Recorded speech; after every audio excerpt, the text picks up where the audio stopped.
I don't know. Few days, I don't they know. just- I don't know. for Yeah, I sure. feel like using plan worst case scenario, so that figures out all interface and then we So that was have. Right. And they can make the event meet. Okay, back again, They got cost and great. Sunday afternoon. I guess we, so we could just pitch the concept, And Mhm. one speeding. Get their feedback. preface it with, you know. Emily's gonna preface it because we Oh, talked my about daughter got it. the guidelines, so she'll just Oh, put them out yeah. and then you'll present the We presentation. appreciate this collaboration. Hi, Larry. with TRC. And then my son decided to go to mountains for a couple of days. Because he's already. It's very. Yeah. So he had- It's just, it's the guidelines that were updated July 1st for the public outdoor or outdoor events. Busy So lives. that's what we sent out this afternoon. Yes, I know. Oh, it's It's on this busy. one. I could So, go with yeah, all the yeah. stuff with Friday. I figured I have to. Yeah. No, we will spend time in TRC too, so I just wanted to give you. Thank goodness for this nice. The dog's kept me busy and I had some, I had a couple of real estate closings, so I had to stay here for this. Oh, I was gonna preface it. How close is each? It's very big. Here's our big picture idea. The fact that you know where it is. And my Yeah, son this- said he went to Delaware Galley. Oh, And yeah, he said it was beautiful. beautiful. He said it, the Delaware Galley. water gap. It's like very Yeah. tall for Pennsylvania. Overlook over the Delaware River. It's really beautiful. Emily, do you have the presentation on the school? We have it on the Hi. screen. Yes. Yeah, Right, thank you. we're supposed to do that, too On bad. the dais, they just watch that. No, they have screens in front of them. Oh, Hi there. Yeah, so the TVs are mostly for the audience. So the audience. perfect. Where do you measure these? Okay, yeah, this will be more for tomorrow for us to try to Yeah. tackle and deal with And then I tomorrow. confirmed it. Yeah, and, With food? yeah, I'll make sure that I He get to it says he's before. been asked for. Okay. Thank you. You're welcome. Okay, in case she's coming again. So here's what I was about to do. I was about to- She said she was coming. Because frankly, paving it will do the opposite. And therefore, we need to slow people. Now that I'm out walking my dog. I need to do anything with the mics, but they're all set.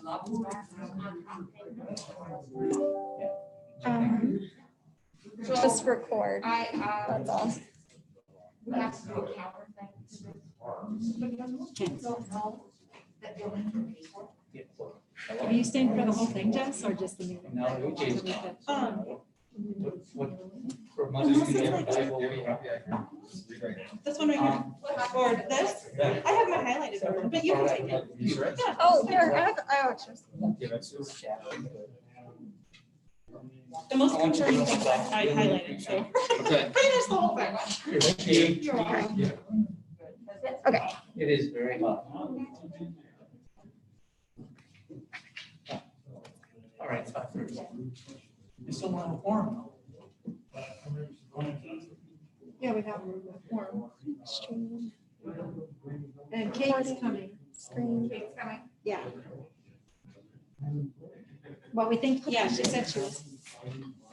It's setting up the streaming on YouTube and on the website. But we do have a quorum, you can start.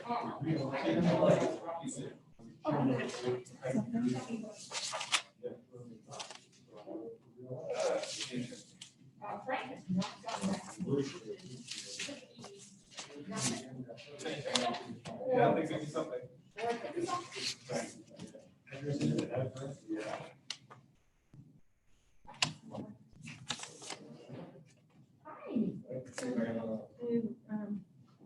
I survived. Now, I need to sign this, right? Or no? No, because I they're don't on the think so, 'cause agenda. they're on the agenda. Okay.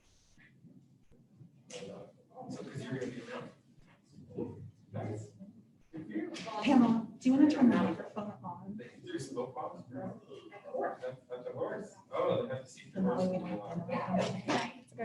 Did your horse freak out with That one freaked out when he figured out who was throwing the snow phone. He figured out who the terror was. He's like, I'm not letting that man come here. He backed out of there, like, watching this guy the whole time. I thought, well, they give our horses the same training that we don't have.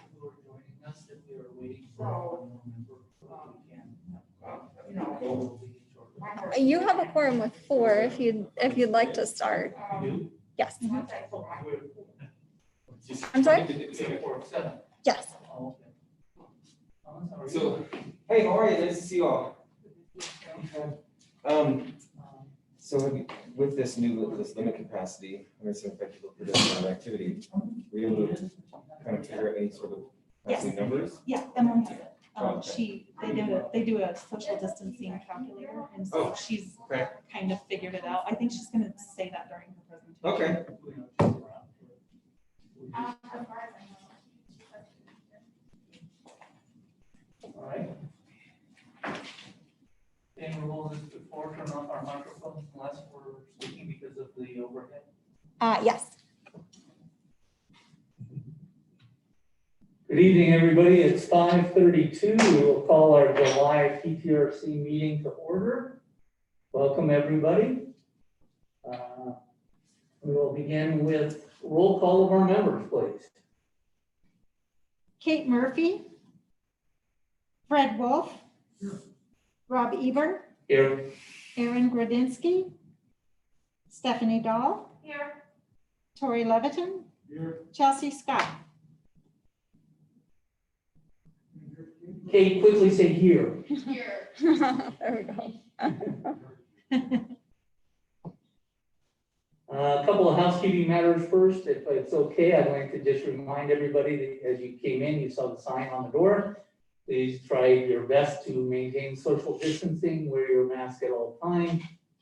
And we will move forward and be safe. And the biggest reason you all have to wear masks is to make sure that I don't get you. At any rate, the next item on our agenda, we do have some people participating virtually tonight, I believe. Yes, we have one person participating virtually. That's Chris Kramer, our current community development director. And as of August 1st, our city manager going forward, Jim Thorson, will be retiring on July 31st. So Chris is with us virtually, and I'll turn it over to him to greet all of you. Make sure he's on. Good evening, everyone. Can you all hear me just fine? We can. Great. So for those of you who have not met me, I am Chris Kramer. I've been acting as the Community Development Director for almost a year now. I could not be more excited. I wish I could be there in person. I do have solo child care duties for the evening, and so I'm having to do my best to check in virtually here. But I look forward to many more commission meetings, and happy to be here. Chris, congratulations on your appointment as city manager, and we are going to continue to need all of your expertise in all the community development things as well. So you're going to wear many hats for a long time to come here. Welcome. Thank you so much. I like wearing hats, so it all works out. Next on our agenda item is the Pledge of Allegiance. If we can all stand, face the flag. Allegiance to the flag of the United States of America and to the republic for which it stands, one nation, under God, indivisible, with liberty and justice for all.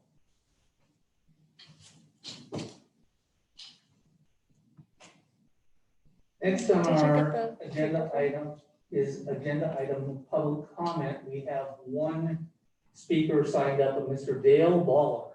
Am I correct in pronouncing your name? Bowler. Please welcome. Please step up to the podium if you would. Yes, please. If you'll tell us your name one more time and your address for the record, and then we welcome you. And then look forward to hearing and seeing what you have to tell us. Thank you. My name is Dale Bowler. My address is 3901 South Cherry Street. And I apologize for my hair, but I haven't had it cut in 4.5 months. Because I'm a bullseye target for corona, because I'm 75. I've had high blood pressure all my life, and my pre-diabetes for 15 years occasionally gets up there a little bit, so I don't go out much. My wife brought me something she saw on the neighborhood. And it was a little tiny blurb that said e-bikes are not allowed on Cherry Hills Village trails or even the Highline Canal. And I said, oh my goodness, because I've lived here 23 years and have walked or ridden bicycles on every single one of those trails and raised 2 kids on those trails my whole life. And the canal, I have ridden thousands of miles on the canal, including all the way from the headwaters at Roxborough. Took 3 days because it's not marked real well, and you get lost, and you have to pay for permission from local landowners, and you finally end out in a half swamp, half savanna in Aurora, and maybe you made it and maybe not. I'm not sure. But I love these trails because any city in the United States would give anything to have the kind of trails that we do, and the canal especially, and for us to have them in right our backyard. I can walk down Cherry Street, down the railroad ties, and I'm on the canal. I can go any direction. And here's what I find: discovery, calm, exercise, and surprises like hawks, foxes, ducks, snakes, like-minded souls to stop and chat with, cute babies, and brilliantly engineered strollers. You are the outdoors of nature, in the outdoors of in nature. You are the outdoors. What a release from the perils of the day's news, the stock market gyrations, and to-do lists. Well, lucky for me, my wife's first item on the to-do list is ride your bicycle today, because diet and exercise is everything. A year ago, I had to have my hip replaced. And there was almost a year of PT and atrophy of your quads, those long guys, and your buttock. And I can't ride a bicycle anymore. So I was thinking, I knew I could work up to it, but not for a long time. I was thinking about getting an e-bike. And I saw this band, and I thought, why? Why are they doing this? Because if you walk out there enough, you've seen regular bicycles ripping through the Highline and other trails. They don't have any motors on them. Or using their head and being golden rule to other people and taking it easy and going along. But why punish the e-bike guy? And especially me, who's been here 23 years riding these trails, walking these trails, and all of a sudden, an e-bike would allow me to ride them, because if you ever pedal the bike up the Dahlia Hill with hardly any muscles left, I need that little bit of help to keep me to be able to take advantage of this absolute treasure that we all have. So I called Emily on the phone. I said, what's the deal? And so we talked a while, and she invited me here to come. She said, you guys are looking for input to help you think about what to do about excluding a group that is larger than you might think. E-bikes are here to stay. The sales were up 91% in 2017 over 2016. And they're even higher than that now. So they're around for a lot of just plain older people, or people who are like me and can't ride a regular bike well, that needs that little bit of help. And just I want to keep riding on all those trails that I know by heart and love.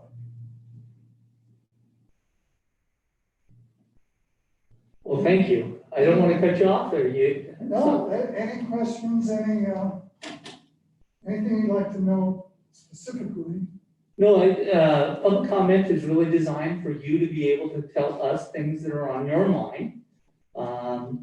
We are, I do want to just mention for the record that as a result of some discussions that we had at our last meeting, we asked city staff to use the crier and the city website to put up these notices that apparently your wife brought to you. It is not a change that these are now excluded. This is a restatement of what is already the policy and the law within the village, that e-bikes have never really been allowed on our trails. The fact that they're there is sort of a worst kept secret, but nonetheless, they are there, and it has been on the books for a long time that e-bikes under our code are considered to be motorized vehicles and therefore are not permitted on our trails. So what this commission did it's probably a year and a half, 2 years ago, is we were looking at what some of the other communities were doing with respect to e-bikes. It was right when they were starting to come and be very popular. Boulder did a prototype and They did a study. a study where they looked at some things, and then a couple of the other communities, Jefferson County Open Space. So we had put on hold our formal review at that time to see kind of what the findings were, a couple of the other municipalities. In the meantime, you quoted some of the statistics of additional bike sales, especially within e-bikes. And then at our last meeting, Commissioner Wolf brought us a report that he has had many instances of e-bike traffic where sometimes reckless, sometimes perceived not to be very safe, and had asked that we post up signs. And so it was at that point that we had a discussion at our last meeting where we said that we would like to, before going to the step of placing signs telling everybody at the beginning of the trails that there are no permitted e-bikes, we would like to try and run additional education. And so what you saw was probably some of that additional education that right now we want people to understand that e-bikes are not under our code right now allowed to be on city trails, including the Highline. Now, when you called up Emily and asked her, and she asked you to come tell us, one of the things that we are doing is taking a look at that policy and that code provision and trying to make some decisions about whether or not we want to fall in line with the state of Colorado, which currently says that e-bikes under a certain strength of motor, I believe, it might not be the proper terminology, but whether or not the state of Colorado does not define those as motorized vehicles. But Cherry Hills is more strict. And so the fact that you came to us and expressed your opinion that you would like to see e-bikes available to people on the trails is an important one for us to know. So I appreciate you saying very important because it's critical to a lot of people, and you feel all of a sudden discriminated against because you have this bicycle and someone else has a bicycle, and some of those bicycles can go even faster because realize that e-bikes can have stopping measures where they're set to quit going faster than 20 miles an hour or 28 miles an hour, 28 mostly on the pavement. And if they're on a trail, it can sense that it's bouncing and it won't let itself go faster than 20 miles an hour. So regular bicycles, if you've ever seen them go down Dahlia, they are hitting 40, 45, and have you ever seen one stop at the bottom at Oxford? No, just, and that's not what e-bike trail riders want to do. They want to get in and see if they can reverse. Here's a happy guy having a good time telling us that e-bikes are not permitted. But that's the kind of bike I need, and many other people need to be able to get out. Right. And get our exercise and meet all the people and go see these visions of escape and, oh my gosh, a picnic lunch sitting on one of the logs. Waving, when you ride these trails every day and walk the High Line, ride the High Line, the regulars come by. We all know each other. And it's just not, occasionally we'll stop and yak. And I've met dozens, 23 years I've been in this town doing it. Sure. So I don't want to miss that. I understand. Well, thank you for coming and telling us the thought that, and voicing the opinion that e-bikes are important to you individually as well as to a group of people that would like to be able to continue to use them within our trail system.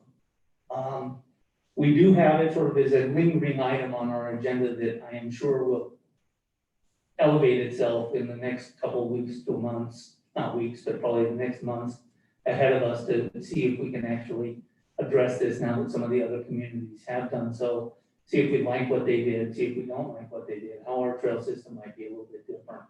Like I said, the first step was trying to lead to an educational policy. If we find out that e-bikes are still on trails, but they're going 10 miles an hour and they're not the problem, it's all the non-motorized speeders on bicycles that are a problem. We might have more of an issue about speed than we do about the classification of e-bikes versus non-e-bikes and act accordingly. I wouldn't say it's one or the other. It's both pedal bikes and e-bikes. It's the rider who breaks the law, not the bicycle. Correct. I don't want to cut off any of our fellow commissioners. I know this is public comment, but I'm deviating a little bit because I want to give everybody else an opportunity because it was a spirited discussion that we had last time, and I want to make sure that everybody has an opportunity to weigh in. Well, I've probably been the most vocal one here on this commission. I'm on the trails every single day, have been for 30 years. And I just had another episode this week with two girls, each one on an e-bike, that came by me so quickly as I was crossing the Highland Canal to the Dahlia Bridge. They never warned me. They just came flying by me with earbuds in their ears so they couldn't hear me say anything. And they were going very fast around that bend. And I just thought, no, we have got to say no. It's a slippery slope. Once we say e-bikes, all three grades of e-bikes, then we're gonna have a problem. I know bicycles go fast on the High Line. That's why I'm on the trails next to the High Line, not on the High Line, because then I don't have to deal with the bikes. But I don't know what level your e-bike is, Mr. Bowler. I haven't bought one yet. Okay, well, there are three different speeds of e-bikes that you can buy. And I don't know, I just see it as, it's just a matter of time before we have a serious accident. Now, because I'm on the trails, I've had e-bikes come by me on a narrow trail. They don't warn me until they're right there. And it just drives me crazy. But that's both bikes. And they say, on your, I've solved that problem with my bicycle. By heaven forbid, a grown man has a bell. A speed bell. Yeah, maybe. 50 feet out, you can go 1, 2, 3, and everyone hears it, and they all go like this. And when I pass them, I say, sorry I disturbed you, but I didn't want to. I agree with you. I agree with you completely. I'll bet 5% of bicyclists have a bell or a horn or even a voice to say on your left, on your right. And it's just like, did you just learn to ride a bike yesterday? Don't you know this?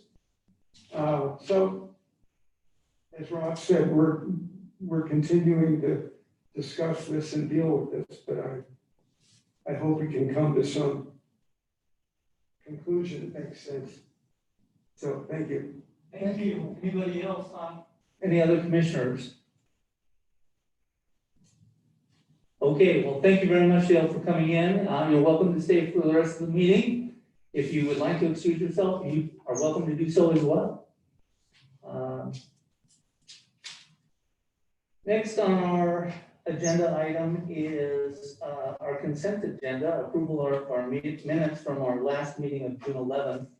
I will entertain a motion to approve those minutes. So moved. Looking for a second? All in favor of approving the minutes from the June 11th, 2020 PTRC meeting, please indicate by saying aye. Aye. Any opposed? Hearing none, the minutes are adopted. Next on our agenda is our unfinished business regarding our birthday party and celebration of Cherry Hills Village. So I'd like to go ahead and have Emily has given us a little bit of a packet item, and I'll turn it over to you. Yes, thank you. Good evening, everyone. So I'll give a brief introduction because I know we emailed you some information recently, and it's also printed on the dais for you. So two things, the latest presentation from the 75th Anniversary Committee, and we've also provided the most updated guidance from CDPHE specific to outdoor events. So this was updated July 1st, which was after the most recent 75th meeting and also after the last PTRC meeting. And last night, Tri-County Health also voted to draft a mask requirement public health order. So that will be forthcoming probably within the next few days. So this is really just to say, first, apologies for sending you some things last minute. Thanks for bearing with us. As you all know, this is really a rapidly changing situation. So we appreciate your patience as we try and stay up to date with what the latest guidance is and also keep you informed as well. So the information that we've provided from CDPHE is specific to outdoor events like we would be holding in the fall. So if you want to take a look and page through this, this provides all of the guidance that's in effect at this point. And staff is really taking a look at it and going through and doing some more research to find out what exactly we would have to put in place. So unless there are any questions specific to any of that, I'm happy to turn it over to members of the 75th committee that we have here to let them present their ideas. Questions for Emily before we hear from our committee? I do have questions, but I think I'm not based on this document, but I would probably like to hear from the committee first and see how it fits in. Sure. It may not yet because this just came out, so we'll see how it all works. I'm not sure Thomas, are you our person? Is Laura our person? I can welcome you guys separately to the diet. I'll be presenting. Come on up, please. Go ahead for the record, if you could just go ahead again, say your name and address if you would, please. Hello, everyone. Thomas Berry. I live at 1800 East Stanford Avenue, Cherry Hills Village. Nice to see you all. It's been a while. The world has changed a lot, so it's nice to see you all here again. So first off, I just want to preface this by saying that I haven't had a chance to go through this yet, unfortunately. So the presentation that we have for you tonight is not taking into consideration any of these new guidelines. I will be reviewing this, co-chair and the rest of the committee will be reviewing this, and we have a 75th anniversary meeting tomorrow morning. And so we will go back to the drawing board a little bit and see what we need to do to revise our current presentation to reflect these new guidelines, and most likely be in place coming September. So that being said, I was looking tonight to just kind of pitch the big picture of where we're at right now with celebration and the ideas that we have in our new world. So the last time we spoke, I had talked about the fact that we were planning an August event at the Country Club. That unfortunately we've had to scratch that. So we're not going to be doing that event. we're in discussion a little bit as to whether or not the 75th anniversary committee will continue on into 2021, potentially look at doing some other events or becoming involved in other community groups and things moving forward. We all want to still contribute, so that's a discussion we're having as a committee. In terms of, so then right now we're just focusing all our efforts on the September 26th event, which is, as we kind of initially pitched to you all as a joint effort with the PTRC to celebrate grand opening of a beautiful park. You see it coming along, it's amazing. Can't wait to get a tour. And commemorate the 75th anniversary of Cherry Hills Village, as well as potentially recognizing or dedicating the amphitheater with the Hutto family community. So, all that being said, I just wanted to kind of walk you through the presentation and show you where we're at. So if we go forward a few slides, please, thank you.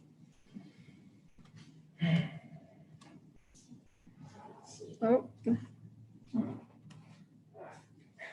It will load. Sorry about that. Right. Yeah, it is stuck. So Let me see if I stop the screen sharing, if it'll. essentially the theme that we came up with, just carrying on with the Cherry Hills Village kind of rural country feel that we have here. The theme that we came up with is Cherry Hills Village Country Fair. Fall time, it's a very American thing to do, have a fall fair. We thought it would be a fun way to celebrate both all of these events that we're trying to have, as well as with our new socially distanced world, we thought it might play into the new guidelines that we'll have to follow as well. That's kind of the theme, and at the end of the package here, there's a kind of a visual board which shows some kind of visuals there of what we're thinking. Rustic, yet comfortable. A lot of straw bales and red and white kind of checkerboard fabrics, bright colors with flowers, fresh flowers, sunflowers, things like that. Kind of a fun family feel, but so it's good for adults and for children. You can see the different, say the little amphitheater with the hay bales. That's an example of, say, a wedding where somebody had, instead of having seats, they used hay bales or straw bales, sorry. So we were thinking potentially in the amphitheater that might work if we have little groupings of, say, 4 straw bales, which we could then delineate these kind of 6-foot circles apart from each other where families can all sit in these groups. So we can kind of, it's a good way for us to keep people at distance, as well as in the kind of other areas of the park where people would be having picnics and things like that. We can keep people in their family groups. So the vision is this family gathering, a gathering for families where, just like we're kind of practicing these days, we're not getting it in big groups and coming together to socialize. It will be more family units. So, for example, myself, my wife, and my 2 girls, that would be our family unit. We would come together, we would enjoy this event, but we would be able to social distance. And so, obviously, it'd be nice to see other people that you know in the village, socialize somewhat, but at a distance. We're hoping not to have big, huge groups all crowded together and everybody's partying and drinking glasses, kind of thing. So, so that's kind of the overall visual theme of the event. And if you scroll up just a little bit to the kind of the outline. So we did some research into what can we do, what types of things can we do realistically that we can execute within these parameters, and what will be fun for our guests. So we kind of kept it simple, but we also think it'll be enjoyable as well. Starting out, first thing, Laura is leading the equestrian effort, and so she's working on putting together a trail ride. We're thinking it'll start somewhere before the event, so 8 o'clock in the morning-ish, something along those lines where, and if Laura, I don't know if you want to come and speak about the trail ride or. I can't, but you keep going. Yeah, okay, so Laura will come up a little bit and talk about the trail ride. So that's not really part of the full agenda, that's just kind of a little side note thing that we'll do at the beginning. The actual event would run from 10 a.m. through 3 p.m. And so we envision the 10 a.m. and the welcome area, which would be just off the side of the city hall here, maybe a nice kind of overhead country style welcome signs and posts where people actually visually come in through the welcome area, and they're welcomed at the desk by the 75th anniversary committee. We would be kind of the welcoming committee. At that point, we would meet everybody. All the guests would have to be pre-registered, and I think we have to go even farther than that with these new guest guidelines. So everybody would have to either register online or call in and, say my family of four is coming, and we have all their names, we have all their information. So they would get essentially checked in when they come to the welcome desk, and we would give everybody a name tag. It's nice to have a name tag, so if you see people around, especially with masks on, you can recognize them. You can say, hey, there's Joe, with the little Cheerios logo on it, or sorry, the 75th anniversary logo on it. We also, at the welcome table, will give everybody that arrives their scavenger hunt card, which is, might be a card, might be a bifold, almost like a passport of sorts that has information in it. And it's going to guide the guests through the park. And they're going to have tasks that they have to go, and places they're going to go see, they're going to go visit, and they're going to go accomplish something. And while they're doing that, they're going to learn a little something about the park and about the committee or the entity that's at that station per se. In addition to the scavenger hunt card, we want to have a nice event program that on the front has a little kind of blurb that really talks about not only John Meade Park, but the 75th anniversary, a little bit of history, and on the back would be the program for the day. So essentially what we're looking at here, the timeline for the day, where to be, what to see. So from there, we would kind of welcome guests into the park, and they would head out on this adventure. Now, part of this scavenger hunt that I just mentioned, we want people to, it's the first time in the park, we want them to go and explore these really cool areas that you all have designed and created. So not only are they going to go, let's say, for example, over to the wetland or the fishing pond, where we're going to have a fishing derby per se, but the Cherry Hills Land Preserve might be the one station at that station. So they're going to go there, they're going to have an opportunity to learn about the mission or the values that Cherry Hills Land Preserve exhibits, or what they try and do here in the community, and then we'll get kids engaged in whatever activities going on over there. Obviously, social distancing taking into consideration. So the idea is that they'll learn about that section of the park, and they'll also learn about that entity that's important to the Cherry Hills Village community. They can, whether they get their card stamped or a sticker or something that they'll take from that station that indicates they've been there, and now they go on to the next one. And it can kind of be like a little, meandering trail system. You can go to the different areas. So you can go over to the equestrian arena, you can go over to all the different areas. And we plan to have five entities between DTRC, city staff, the mayor, the Arts Commission, 70th anniversary, obviously, Cherry Hills Land Preserve, and potentially the Highland Canal. So kind of the people we're talking to see if they want, have a presence there and have a station set up in the scavenger hunt area. So that's kind of like one of the main elements of this that we hope everybody gets excited about. In addition to that, things to keep the kids busy. I've got a 4-year-old and a 7-year-old, so I know how important that is for their energy. We're thinking a bike obstacle course. One of the great things that we took from this pandemic and lockdown was that we just got to spend so much quality time with our family. We rode bikes and we walked the Cherry Hills Trail system, and we rode our bikes on the Highland Canal, and everybody's riding bikes. You can't go to the store with no bikes because they're sold out, So bike riding has been one of those amazing things we've been able to do when we weren't able to do other things. So we thought that would be really fun. It could be kind of picture a little mini go-kart track that's lined with strongman type of thing, with some kind of fun obstacles, orange cones and stop signs and green lights and different things, so the kids will go all in one direction and they can just ride around so that they burn some energy. We had an idea from one of the committee members that maybe we ask the kids to decorate their bikes, so the bikes are kind of fun. So something fun right there. The fishing derby, I wouldn't really necessarily consider it a derby. It's more just a fun name to go along with it. Bring your own fishing rod.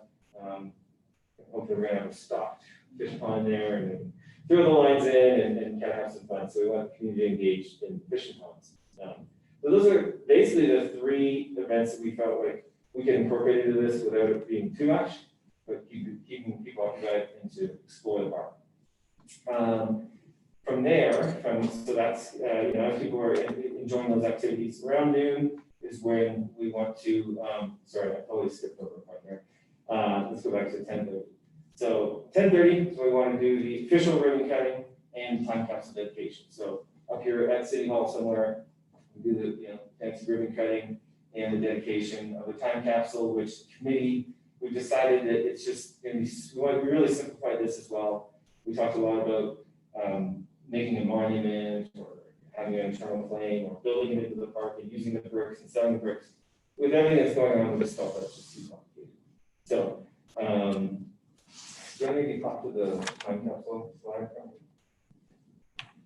Thank you. So this is a time capsule that you can buy online. It's a large one. It's I think it's like 36 inches tall, 24 inches wide, 12 inches deep, and it's kind of like a locking vault. And so what we've come up with is we think that we want to, committee will decide what goes into the time capsule. That way we'll make it a little bit easier in terms of what we put in there and how we can preserve it, make sure that the things that go into it are going to last 25 years. And we can lock it away. We can do kind of a little presentation at the ribbon cutting. And we are proposing that this be actually mounted or kind of almost like a monument within the city hall here, versus burying it outside, and you get into all sorts of issues with things deteriorating in it and that kind of thing. So somewhere inside this building here, potentially when we first walk in the breezeway, on the right-hand side, on the wall there, maybe it kind of gets flush mounted into the wall, and the logo would be embossed, engraved right in the front of it, and that information that's on the plaque you see in the middle, you can have a nice little message on there. So every time somebody walks into City Hall, they can take a look at it, and remember the moment, and think about it, and get excited about 25 years. We're going to reopen it and rededicate it. So that's kind of what we're thinking with the time capsule at this point. Go back to the itinerary. So that's at 10:30. The idea is that as people are entering the park, hopefully they haven't scattered off too far yet. Sorry, I jumped ahead there with the scavenger hunt, but we want to capture everyone up in the front area at the beginning, obviously spread apart, but so we can have our little ceremony, ribbon cutting, our dedication, and then from there, people then go out and enjoy the park. Type of thing. So from 11 o'clock through 12 and onwards, people are enjoying the park. Around noon, they can come over to the City Hall area here, or maybe in the somewhere in the park, and come and collect. We've come up with the idea. We've got two ideas for food. Option number one is picnic baskets. They're if you look at your little visual slide at the end there, there's a little picture of it's a disposable picnic basket, basically on the top of the thing. So what this is again in the idea of just simplicity and the city providing lunch for everybody. And we base it off of roughly about 200 guests. I'm not sure where we're going to fall in terms of numbers, but we're basing our numbers on say 200 right now. Each little picnic kit would basically have lunch for two in it. 2 little 5-inch deli sandwiches, 2 little bottles of water, 2 cookies, home-baked cookies, and then maybe 2 metal bags of chips. And I actually spoke to the Philly cheesesteak, Melanie of the Philly cheesesteak, which is the only sandwich shop in Cherry Hills Village, about catering this, and they would love to. So they can actually do those, each kit for $11 a kit, and each kit feeds 2 people, so 200 would be kits, we're talking $1,100. So that's kind of option one, and they can do some of the kits with dairy free. When people register, we can ask them if they have any sort of dietary requirements or things like that. So we can have some gluten-free kits available, we can have some dairy free, and there can be some kits have say ham and turkey, and the other ones say full country. Okay, so that's option one. Option two is food trucks. It's a popular thing at events like this. We're not sure, we want to get your feedback as to whether or not you like the idea. We are a 50-50 split in our committee as to food trucks versus picnic kits. So we want you guys to be the deal breaker on that. Dino's working on, the co-chair Dino is working on some of the details of the food trucks. One route is just that they come and the people purchase the food from them. Now, we're not sure how that works in the social distancing world. I've done a little bit of research. There's an app called Truckster where you can punch your order into an app and then they somehow find you and bring the food over to you. So there's that option. Or do we just prepay a certain amount to the food trucks, and then maybe when everybody arrives at the welcome table, they get a voucher, and they can go up and get a hamburger, a taco, or an ice cream. So we're not sure on the exact pricing on that, but we want to get a little bit of direction from you all on that as well.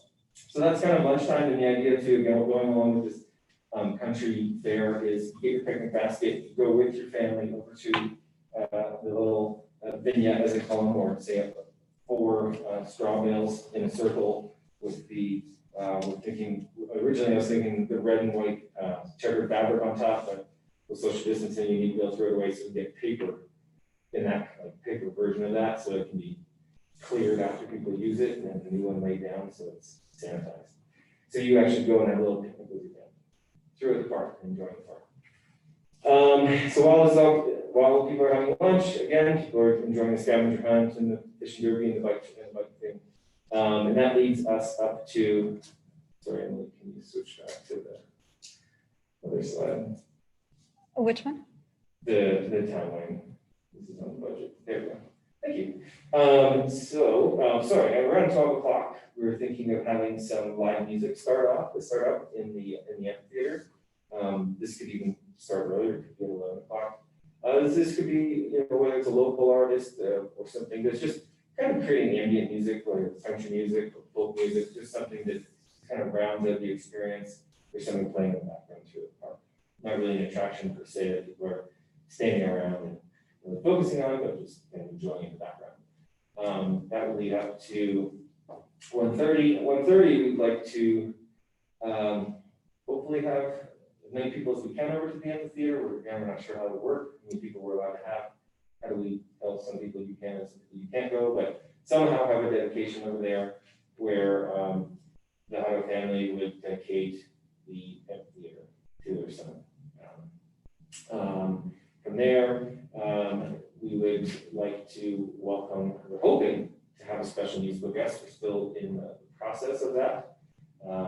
Between the Neiman and the Ohio families, they expressed an interest in maybe donating some funds or something towards a special attraction. So we're always working on that.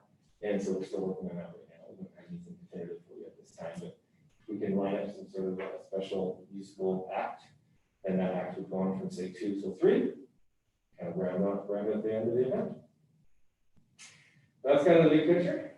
Looking forward to your feedback. Thank you. Fred? Well, you guys have done a great job Thanks, guys. pulling this together. I went back through my notes when we first started to talk about this. And I wanted to ask you, because I didn't hear you mention any of these things. We talked about in the beginning, trying to identify citizens, those citizens that have lived the longest in Cherry Hills, and have them at the celebration with something that says 50 years. Somebody else says 40 years, 30 years, whatever.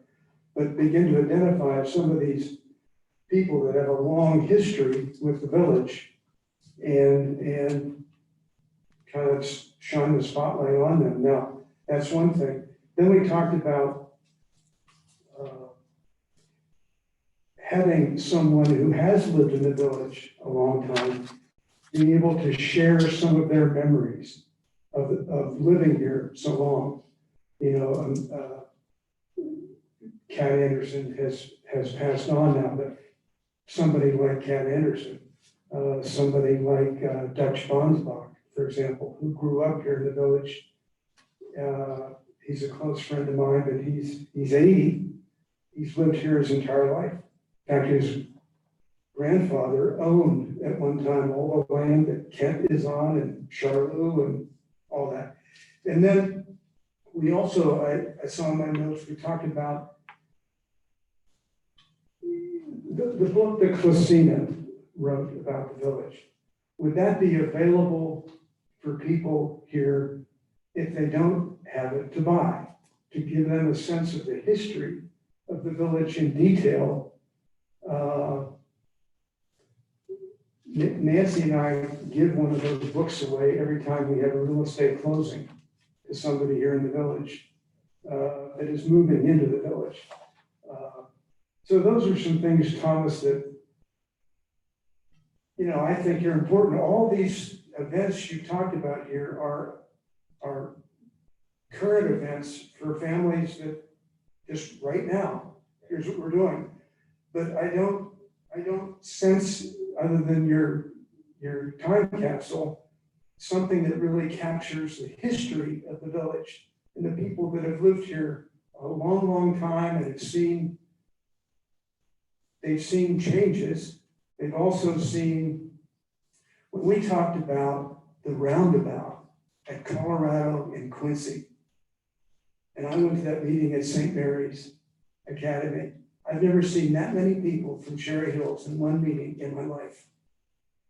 And people standing up and saying, I've lived here 50 years and I don't, that's the kind of person I think that would be wonderful at our celebration, that people could talk to about living here as long as they have and seeing the whatever changes they've seen. Those are just some suggestions. Absolutely, and thank you for bringing that up. All of the things that you just mentioned there were going to be the major component. You remember my first kind of pitch was, we were going to do this journey through time over the 75 years, from where we started to today. And the September event was ultimately that, hey, here's the today part, here's where we are. But we were originally planning two initial events. Where did we start? Where have we been? And now we're where we are. And then we narrowed it down to, just, you know, to kind of simplify things. But the first event at the country club was supposed to be all of the history, the 75 years, the special guest speakers, the people telling their history of being born here or living here through the entire 75 years. And so it was really hard for us to come to the realization that we're just not going to be able to throw event this August especially with people from the age of 60, 70, 80, 90 years old in a confined space at the country club. So, but at the same time, we have not written that concept off completely. We absolutely want to do that. That's why I mentioned that I think we all in the committee are in agreement that we want to look at the option of extending the 75th anniversary committee into 2021, so that we have the opportunity to throw that event, to showcase the history, to invite those special people in our community to speak and to educate us and to tell their stories. So, you know, we have no idea whether or not that's something we can do maybe as a New Year's event or as a springtime event. It's certainly something we want to do. We don't know if it's something that will be in combination with the Quincy Farm effort or, you know, other groups within the community. But in the interim, what we are planning to hopefully kind of target some of those things you spoke of is working with the villager. And we actually just got a proposal from the villager. Can you remind me of the size of the spread again? It started out as 32 pages. I don't think 32 pages was in our budget, so they narrowed it down to about 8 pages, but it is something that we're trying. We might have to talk about tomorrow. We just got their budget today, so, and I emailed it to the commission, so they haven't had a chance to talk about it yet, but it would essentially take their entire budget to do something in the villager that's 8 pages. So, but it is something that they're very interested in doing. The villager was going to take on the task of interviewing past and present mayors and consolidating all of the articles that they've written on the history of Cherry Hills Village and put all of that together in an 8-page spread that would be mailed to every single resident. So not just their circulation, but to everybody in Cherry Hills Village. And they were going to make some copies available to the at the event as well. So, but it's something that we're going to have to talk through and figure out how we can fund that along with the event. Yeah, so that's something that, again, we haven't had a chance really to talk about the nuts and bolts of it yet, the cost element, but hopefully if we can make something like that happen. Our goal was to maybe have that come out 2 weeks before the September event, so that every resident in the village not only gets villager, but they get this special centerpiece pulled out with all of the, you know, the history and the background and the stories, and yeah, all of the mayors listed in a little something from the mayor, something to tie in the history, because we do want to do that. Co-chair Dino is a much more of a historian than I, and Nancy Wyman on the committee as well, and so there are two former mayors here. They can bring an incredible bunch of resources together to showcase the history. And so we definitely plan on doing that. Even with these new restrictions here, we're just finding it difficult as to how much we can actually fit in to this September event, just with the current status of the pandemic. Even the ribbon cutting ceremony, how many people can we have around the building, in the dedication in the amphitheater. So we want to make sure, and let's say, for example, if we had a 95-year-old guest, is that person going to be willing to come out to a big group of people, with the risk of COVID infection, things like that. So we're just trying to take in all these things into consideration. But I appreciate you bringing that up, and I hope we can really showcase the history of the village at some point.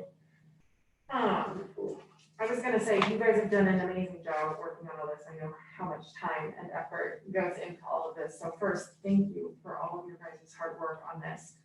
A couple of just thoughts I had, and I don't know, I'm sure you guys have discussed it. The timing, it's basically an all-day event. Do you anticipate that people would come for the all-day event, or just kind of flow in and out throughout the day? I think it'll be a mixture. I think that there's going to be certain people that are very excited to be here for when obviously we'll be promoting the program, through publications, through the digital ways that we communicate with the community. And hopefully people are like, oh, I can't wait to do this scavenger hunt. I can't wait to see the ribbon cutting. And so I think there will definitely be a certain amount of people that are here for the full day. But that being said, there's people that have a 1-year-old that there's no way there's that time and there's things going on. So those families might come, check out the park real quick. Hey, that was really cool. We did a couple scavenger hunt things, and we got to go. And just to kind of real quick touch base on the history piece as well. What we're hoping with the different entities or committees that will be present in the scavenger hunt is that they have an opportunity to design what is their experience going to be. Will they be talking about the history, like Quincy Farm Committee? There's an opportunity there for them to spread the word and talk about the history of the history and where are we going now with Quincy Farm, Highland Canal, what their vision is. So hopefully we can tie in some historical elements too through those different entities.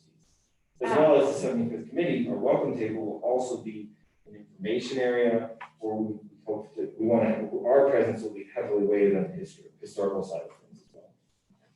I know you said you were kind of looking for input on food trucks. I don't know how everybody else feels about them.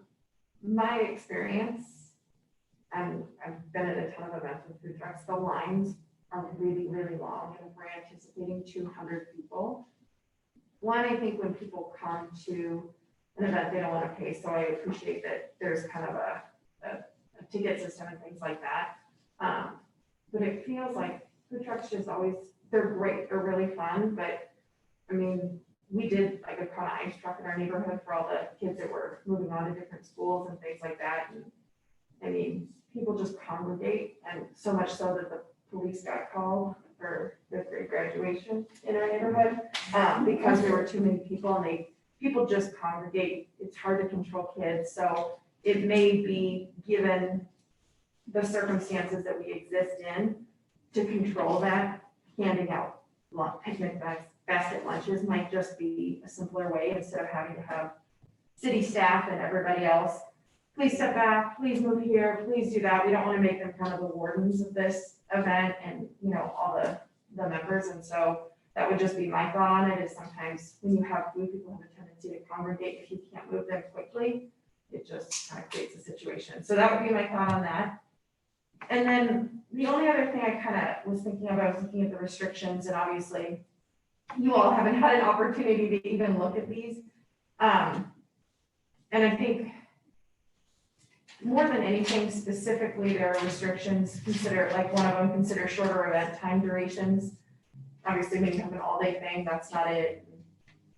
But my concern for you all is that these are the restrictions as of July 1, and I think these past couple of months have taught us anything, that the restrictions will be different on August 1 and September 1, and maybe September 25th even, like, we just don't know. And so I think trying to have something that will still work no matter what, which I say that not knowing what they will be or anything like that, but just in terms of, you know, a scavenger hunt requires people to somewhat all move together because it's all at 11 o'clock. And so is that going to be a problem if we have kind of a surge? And so just different things like that. I think that, you know, I don't want you all to lose money on deposits or anything because we just don't know what's going to happen, but something that makes it a little bit simpler. And I know that's not what we want for our 75th anniversary because it's, you know, the dedication of this incredible park, but just things to think about because we really don't know what it's going to look like. So not to be a downer, I'm really sorry. No, I agree with you 100%. We'll have to dive into this in detail and tomorrow in our meetings. I think the reality is we are going to have to kind of slice and dice this a little bit and see what's realistic. I think we have to plan for worst case scenario versus best case, because you don't want to have this amazing plan and then not be able to execute it. So, you know, the reality is, yeah, this is the situation. I think we all hope we can be in a better situation we're going to be in right now than we are. So, yeah, we have to plan for that. So we'll definitely take that into consideration, and you know, we keep simplifying it, and you know, ultimately, I think we may have to simplify it further, and we'll do what we have to do. Thomas, just a quick point. In terms of getting the word out, I assume that there'll be something in the Villager, okay? Are you also going to put signs up around the community saying this date, this time, this place? Yes, actually, I don't think I want to go to the budget slide. Yeah, the yard signage. Right, yeah. So yeah, following this city staff's kind of recommendation, they do, they've done events in the past, obviously, you know, with the typical signage that goes out, and they can give us a guideline on cost for that. So certainly looking to fall in line with how it's typically marketed with the signage that's out there, using the digital platforms that they do have, using Nextdoor, things like that. But yeah, hopefully we're gonna, you know, if we can have 200 people, how can we get the word out to make sure we're gonna be able to get 200 people? You are going to have to register for it, so it's not just show up off the street. You have to register. There's only going to be a certain amount of people. It might end up being only 100 people. We don't know. There was an idea at one point of if it's a really small group size, we do 2 days, and that way we can break it up, and the cost levels, and you know, we kind of go down a rabbit hole there as well. So, but yes, we definitely plan to make signage and marketing it as much as we can. One thing we did, Thomas, just so you know, is for one of maybe the Winterfest, I had sent an email with the flyer to all the HOA board presidents to send out to their residents, so we can have a link and things like that. Some were responsive, some were not, but another way to get the word out without having additional cost to it. Excellent, yeah, that sounds great. We did discuss the option of, you know, could there just be a website where people just go and enter their information? Jessica mentioned that might not, you know, be set up for that per se, so it's gonna be a little bit old school where it's more a send an email in or phone call in. I am like to register the Berry family. Here's our names, here's our ages. We have meet out here requirements, and so it's a little time intensive for the city. But I think at this point, with the way that the website's set up, that's kind of the way we have to go. So. How many people are allowed now to gather? According to the new guidance that we just received, it's 175 people for what is considered a medium viral spread. If counties want to achieve higher capacity levels, they need to seek a variance. So, Is that in one of our? yeah, it's in our packet that was waiting for you earlier. Do you know what level of viral spread we would be? So I have no idea what a medium viral spread means in terms of, you know, certain risk is acceptable, but it looks to me to say that you can have a gathering up to 175 people right now, unless you get a variance for a higher level. But they do say it's a maximum of 175 people And the next bullet says you need to calculate capacity for the square footage of usable space using the social distancing space calculator. So in theory, if we took the square footage of all of Mead Park and Hutto Commons, we may be able to get a number different than that, but that's what it says right there. Part of what you guys will do in your committee, I assume, is trying to figure out how many people are allowable on your worst case scenario, I guess. And that just, Kate, I didn't mean to interrupt and cut you off. The thought that just came to me is when you talk about your special guest at 2:00 on a musical performance, don't make it such a major performer that you're gonna want everybody in the village there, because then we will run in conflict with our numbers. Yep. So, I think we're designing for a number that we think is acceptable. And I'm sure we would all have our favorite respected performer that everybody in the village would come to. But I hate to, use all that ammunition for somebody that unfortunately is gonna play to 200 people or 170 people. Yeah, that's one thing we discussed was, maybe that performance that if we can line up, if that's something that happens, I don't know, that next year or something, when we're not so restricted. As cool as we want this to be, we just have to be realistic. So we're looking at all those options for sure. I do worry about the span of the time frame, and then the cost, just being so long. It's a long day. And then just looking at the expenses of it, I hate to have all the money go in and then something, I don't know. So we originally had a budget of $15,000 for the whole committee, and we did our best to kind of get that kind of down to just over half of that with what's laid out here. Certainly we could, cut that back as we may have to. That's taking into consideration feeding 200 people. That's $2,000 for a musician and sound equipment. Those are areas if we need to, that we can slow down on. I think a lot of it's going to come down to what we can and cannot do here. Right. And do a lot of that. But certainly, if the mutual feeling is that that's too long, I don't see any reason why it couldn't be attention to. 11-3 or I think something that along those seems lines. more realistic with families and, who knows whether, I think we're still waiting CASA, whether or not we're gonna have sports or not, whether we're, this would be a day that there would be sports, but I have a feeling CASA's gonna put the kibosh to that. Yeah, I do, when looking at your schedule, notwithstanding the horse trail ride that begins at 8, the event really is 11 to 2, or 10 to 2.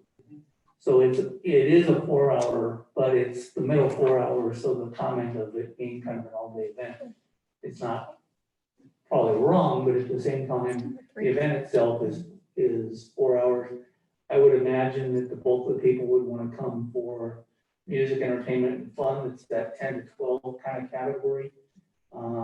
Dedication at 1:30.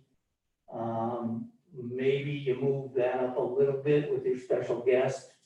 I don't know. When you all came to us before, the question was, did PTRC want to support something like this? And we said, absolutely, we did. And the comment that I'm hearing from all of us is, thank you for all the hard work. It's fabulous. We continue to support you, and we're going to leave an awful lot of the detailing to you all. Our blush oversight comments, on the length, things like that, I think are good ones. And at the same time, you guys are going to set it up. I think it's our job to just emphasize again the safety piece of everything that's in here. I had a chance to review these things 2 weeks before they came out, and in a draft format, and they've changed since I commented on them. And as you've heard already, they're going to probably change 3 times more between now and September. So, I think the fundamental comment that I have for you is, as a village partner it goes without saying that we want to make sure we err everywhere on the side of health and safety of the residents. It's a wonderful opportunity to have a 75th birthday party. And at the same time, I'd hate to have a 75th birthday party that turns out to be a headline. So if we have to delay it, my comment is nobody wants to, but if we have to, we do. And that way we can really do it right if we need to. And within what you've got here, your comment and what you laid out here to me, everything is doable with the exception of kind of packing spaces. It may put a lot of onus on the staff to mark out 6-foot fishing positions so that people maintain distancing. We might have to set up directional pathways so that people are going this. And I kind of got the idea, part of this was, kind of going back to what you see in the Latin American countries of the Gran Paseo, where everybody stays a certain distance and you walk forward on this way and backwards on this way. And that way you get to all see each other in your family units socially spaced apart. But that way everybody gets to say hello and happy birthday and stay within the parameters of what we're trying to do. But I think we continue on PTRC to support the activities of the committee. And we will make sure, or leave it to, I shouldn't say make sure, we will leave it to the city to make sure we're complying with all of the requirements on how to have an event. The activities that you've got, I think, are great. I want to make sure, Tori, you haven't had a chance to weigh in. You're our music and entertainment and education guy. I want to make sure you have an opportunity to say something if you need to. You have been quietly taking notes. First thing, is the scavenger hunt going to be organized by the committee? So it'll be, from the big picture will be organized by the 75th anniversary committee. Okay. And then we want to encourage each group to kind of design their own little activity or It's what like it one is. extra item for the hunt, like per committee. Yeah, so let's say, for example, the Cherry Hills Lamps, and we dedicate them an area. Let's just say, for example, you're going to be at the trout lake, or what is it called? The fish pond? Is that correct? There are 2 ponds. Two ponds, They sorry. don't really have names. Okay. Pond 1 and Pond 2. Yeah, so let's just say they're at the pond, for example, we're gonna ask them to design, their section of the scavenger hunt that takes into consideration all of these guidelines, what that looks like, and what that feels like, and how do we social distance and everything. In each entity, we're gonna ask them individually to do that. Okay. Is that something we can execute on? We have to make that determination. Is it feasible? If not, that's the idea. Realistic, we have to determine that. You could also possibly space it out, like you said, you're worried about too many people all going in the same direction, but they don't have to start at 10, they just have to finish it. Yeah, they don't have to go in a certain order. That's kind of the idea, is it's actually gonna get people to spread out. I unfortunately haven't walked the park yet, so I don't have the greatest lay of the land, other than just kind of looking at the top of the but, we figure the 5 stations will be completely spread out, and then that station is in like a 10 by 10 tent. They come crowd around, it's kind of like, this area is the area where people will come and it's socially distanced, and somehow that activity has to be designed where they don't all have to come to this one point to get something. Within that area, they can get that thing or that education somehow. Okay, like over a space period of time, I'm thinking, and that people can spatially and temporally distance. I myself love scavenger hunts, I still do that when you show up. So good luck with that. I agree with Stephanie, food trucks, I'm totally against, they are a mess. They're just a mess all over the place. 3 weeks ago, I was like, socially distancing in a brewery, and there's that food truck, just a mess. People are there, they're not sure who's behind them, how close they are, and fucking all over the place, dirty napkins, windy, and I'm super against food trucks. That's my second point. The third one, I love the idea of having some speakers in that 1:30 to 2 p.m. slot. But I don't know how long, a half an hour, how the dedication, that's gonna last 30 minutes. How that's gonna fill in, it's not gonna be super boring, so I'm hoping for some diversity with that. Okay, and I love the idea of having a couple speakers just for 5-10 minutes to fill that time. As far as music goes, I do have a handful of connections as well as perform myself. And I believe I gave you a card 6 months ago, and I know Laura has my contact info, but if you want to work with me together about getting local musicians, including children, I'm happy to get that working. We did talk about, and we actually published it. And we actually put it out there. We had this idea where it was a great idea, where we would ask the community to submit audition dates of them performing, singing, or dancing or something. Have we received any? Do you- auditions? Well, the crier actually just mailed, so you should have received it this week within the last day or so. So we haven't gotten anything yet since it was just received. So we may have jumped a little bit ahead on that, because once we started talking about the logistics of having 6 different youth acts on the stage and how that would work, it got a little bit kind of complicated. So we decided we're gonna wait and see if we get a flood of audition dates of interest. And if that's the case, we'll try and figure out maybe how we can make it work, but if we don't get any, we might just kind of resort to a simpler version of just a local artist playing some background music, so. And I have a couple kids that might be worthy to perform. I'm not sure how they can fill in on 90 minutes. And I'm also, I can't see how you would turn down other artists that are local, or maybe not specifically to the village. And that would expand my connections quite a lot. I have a friend who lives in Virginia Vale, like 2 miles from Cherry Hills Village, with a phenomenal violin player, and I think that goes really well with country music. How do you feel the flow would go, let's say there was a 90-minute period of time, and I haven't seen the amphitheater either, to see what, is there a stage there, do we build a stage, or what type of equipment you would need to say, have a violinist play for a set? If you want to keep it super simple, you got less than 5 people up there in that 90 minutes. At some point, a couple kids, violinist, a singer, and maybe a keyboard or guitar. And I try to keep it under 5. And if they do a 40-minute set that disappears, and somebody else like a duo and a trio and another 40-minute set, that's, yeah, if you want to keep it super simple, follow the guidelines. The fewer the better, I think less is more. And with a simple amplification system, maybe just, nothing complicated, is that what you would envision? Yeah. Okay. So some, but I do know that, this is kind of 11 weeks out already, and it's already going to be hard to find certain performers that are going to be available. I myself have stuff going into October and the end of the year already, so I'm sure that a lot of other artists are doing the same thing. So, urge it to be a higher priority because of the time constraints. And I do know that artists do want to find ahead. And some of these kids may or may not, that you want, may or may not be prepared yet. And 10 weeks is not necessarily that much time to prepare something that be that good. So I urge you to make it a higher priority to try to figure it out. And I can help as much as possible.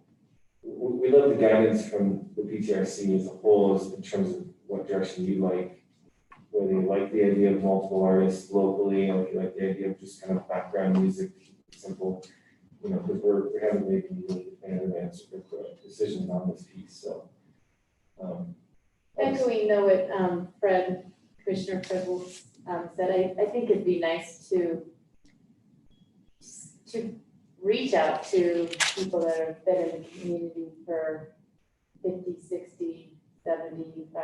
I mean, who knows? I mean, maybe some of those might even be people who play a fiddle, or I mean, it'd be really nice to incorporate that.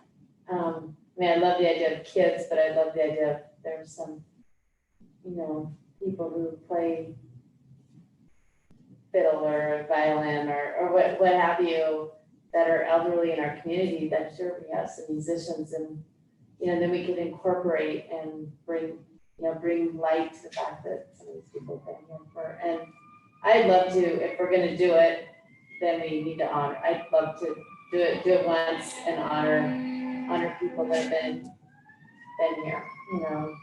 I don't know if we could reach out.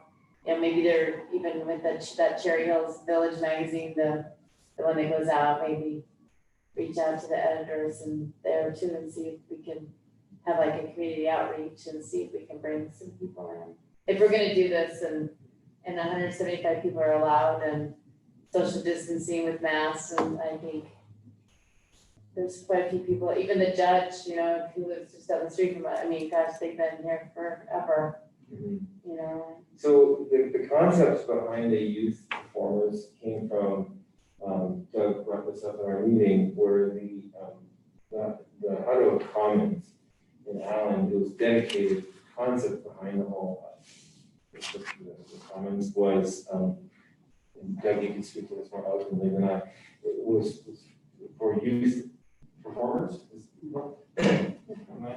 Just for the record, Doug Tisdale, former mayor. Go ahead and put your name and address, please. Thank you very much, Mr. Chairman. Doug Tisdale, 4662 South Elizabeth Court. The Allen Hutto Memorial Commons is just that, the Allen Hutto Memorial Commons. Allen Hutto was an 8-year-old boy when he passed away as a student at Cherry Hills Village Elementary, the son of the Huttos. And the reason they wanted, and the Niedermans who owned the property with the Huttos, wanted to create this commons was especially to memorialize Allen, and we couldn't call it an amphitheater while we were going through getting council approval because council wouldn't approve it if I called it an amphitheater. We talked about a performance area with an actually sloping seating area. But in any event, the amphitheater was created for the opportunity for young people to come and perform, because that's what Allen Hutto did. He used to go down in the basement and put on shows and things for the family. And they wanted to memorialize that.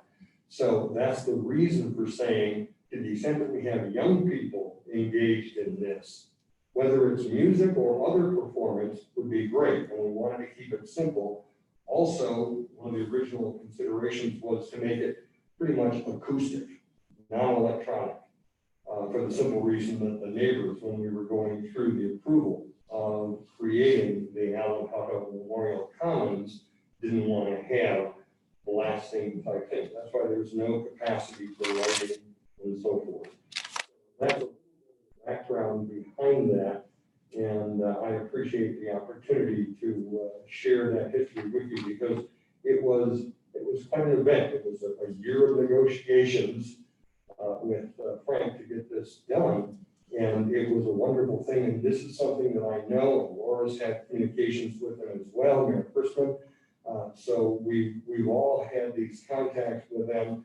This is our opportunity to show what a great thing this is. And whatever we as a committee can collectively do to facilitate your goals and to create this homage to Allen Hutto, in connection also, collaboration with the Mead Park dedication, we have two things coming together. But I think that's the history that you wanted me to share on that point. I was just gonna add, maybe one of the things, and this I would just pass on, and I don't know that it's a huge discussion because it's your all's committee and you're bringing it to us, but I think sometimes these things get a little bit messy because we're trying to check too many boxes of what the event is. And so I think that if this event is the dedication of Allen Hutto, while it would be lovely to have an event where we bring in local artists and everything else, and that's great, I think we can do that in the future. The purpose is what this event is. And so if it's the 75th anniversary, then what is the purpose of the 75th anniversary? And I think that maybe would be a better driver of what we're going to do and the decisions we're going to make, rather than we're trying to check a million boxes, because then I feel like it gets almost too messy for everybody, rather than saying, look, the full purpose in this is to say thank you and dedicate this wonderful memorial from the Hutto family and to celebrate the 75th anniversary. So how do we check just those two boxes with what we need to do?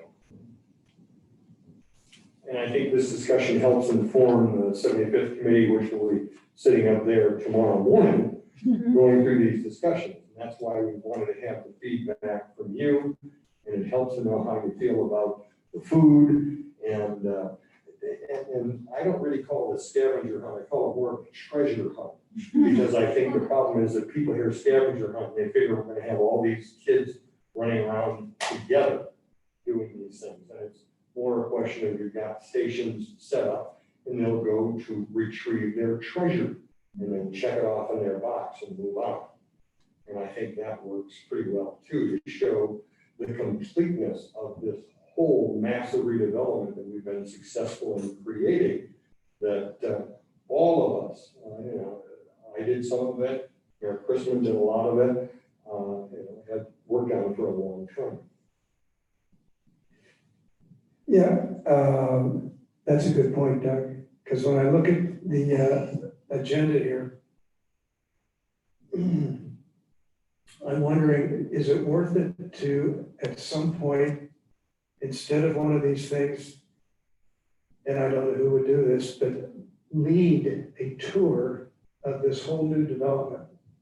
The park, the ponds, tell everybody how long this took, what we tried to achieve, the boardwalk, a walking tour of the whole project. And maybe it's on here somewhere, I just don't see it. I also agree with Stephanie a little bit. The timing of this almost reminds me of when I was at camp. You know, at 10:30, we're gonna have BBs. At 11 o'clock, we're gonna have archery. And then we're gonna have lunch with bug juice. And then we're gonna take a nap. I mean, I can see the timing here just kind of evaporating as people tend to spend longer in one spot, and then Thomas is gonna blow a whistle and say, okay, now it's time for, and I don't know how that's gonna unfold.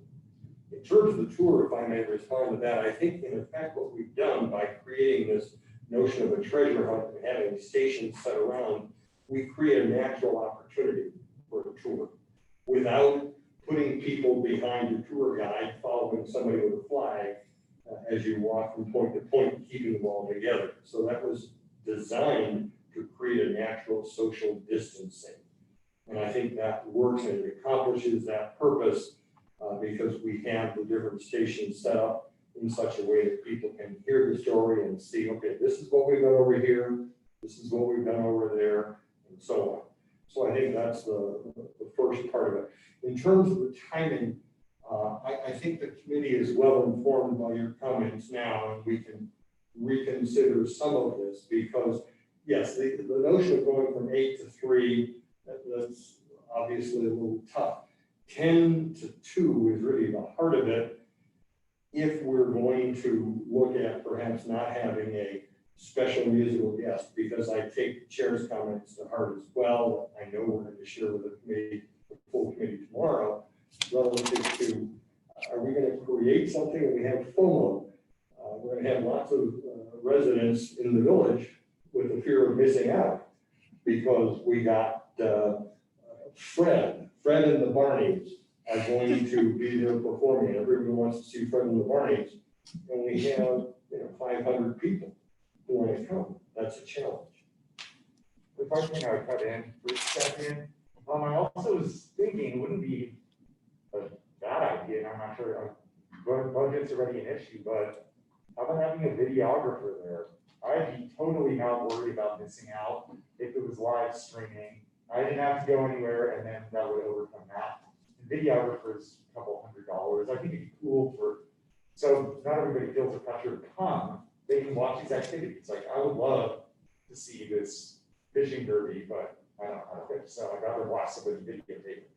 And I think recording has become so common, we're so used to it. 90% of my performances are streaming now because, we can't gather and all these restrictions are in place. But I think a videographer would kind of bridge that gap between worrying about not enough people, too many people. They always have that option of watching along with what's going on around here. I think there's much to be said for that. When we did the actual dedication of the Alan Hutter Memorial Commons, we had our then Laura Smith serve as the videographer for that event so we could preserve it. So I think that's something that, again, the committee can talk about and that Tom and Dino as the co-chairs can guide us through. Good. I don't think logistically this whole day schedule is realistic for most people. Most of us would not want to be here for 5-7 hours. You're gonna come and go for a couple hours like everybody else. Maybe spread that out. You can see people showing up at 1 o'clock that are dying to do the scavenger hunt, so let them do that. But I don't think it's excessive, and I think most people are smart enough to know like what part they care about the most who can. I will tell you also that one of the things that we have considered in terms of the actual dedication ceremony itself, and the reason that's a half an hour, one of the things that we were going to do to help defray the costs of all of this effort was to sell bricks from the old village center to people and give them as memento. They thought about, well, maybe we'll make a walkway with those bricks, people could dedicate them, or they can just take them home or do whatever. We talked about doing that. We talked about having a sale of those at the event at the country club. And then because that got canceled, we said, well, maybe we can actually do that at the dedication itself and try to raise some money that way. I don't think we've got closure on that issue. And I don't think we have a strong sentiment to go forward with it. But nonetheless, that was one of the reasons we had more time there than you might think would be necessary with the dedication itself of the amphitheater. Okay, I like the ideas, and I think it's pretty well split. First half is focused on the park, and second half is focused on the commons. And I can't imagine that many people are gonna wanna linger around here for more than just a few hours and not get every single thing, but yeah, thanks for all this hard work. Thanks, Joey. Quick comment that I have for you, listening to some of the fellow commissioners indicate, sort of a recognition of old timers, for lack of a better way of phrasing it. Maybe it's something as simple as giving you a cherry colored ribbon. If you are above a certain time frame. Simple, easy, and inexpensive. Not that I want to see a whole bunch of push pins, or not push pins, but pins left throughout the village park. But maybe some way of easily attaching a cherry colored ribbon for, Fred's been here for X years, or whatever the cutoff is, saying that you merit special recognition of whatever time frame, something really simple and easy like that. I will mention, only from the standpoint of being Parks, Trails, and Recreation Commission, preservation of our open spaces. I have never been a fan of the many signs that get put in our public rights of ways to publicize events. And so from the standpoint of being able to use our electronic media, I would encourage us to rely heavily on that. To the extent that we do use any kind of publication, I think it's really important for people to understand, and it's consistent with the rules, that there needs to be an advance. This is not an open house. It's in a large space that somehow or another there's going to have to be a gate, so to speak, that controls an entrance and exit in order to be able to count your numbers or feel confident that people can't drop in. And so the idea of a reservation system for purposes of knowing your numbers, but also in accordance with the regs that are, the guidance that's out there, is to establish the ability to tracing. We need to know who's here in case there is something that goes wrong. Those type of details I'm going to leave to the committee and the city to make sure that we work on. A couple ideas that I was thinking of a little bit.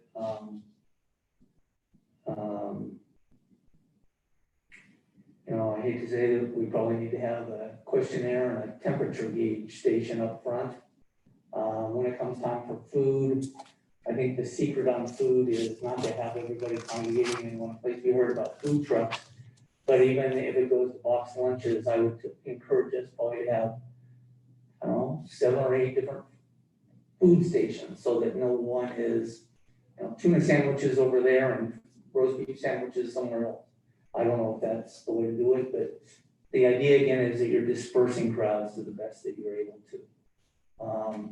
Designing events, I'm sitting here listening to the discussion about the music, and I'm thinking, really what we're talking about, as much as I enjoy big choirs or big bands or things like that, you're really talking probably about individual performances in order to maintain social spacing. And, you know, not having a mass of people coming on, performing, a mass of people interacting and going off. You're really, I think, talking about very, you know, maybe a duo, maybe a trio, but, you know, otherwise it's small scale stuff. I don't know if that means that everybody brings their own amp, well, you know, sort of small system, but again, that's sort of for you all to work out on the committee.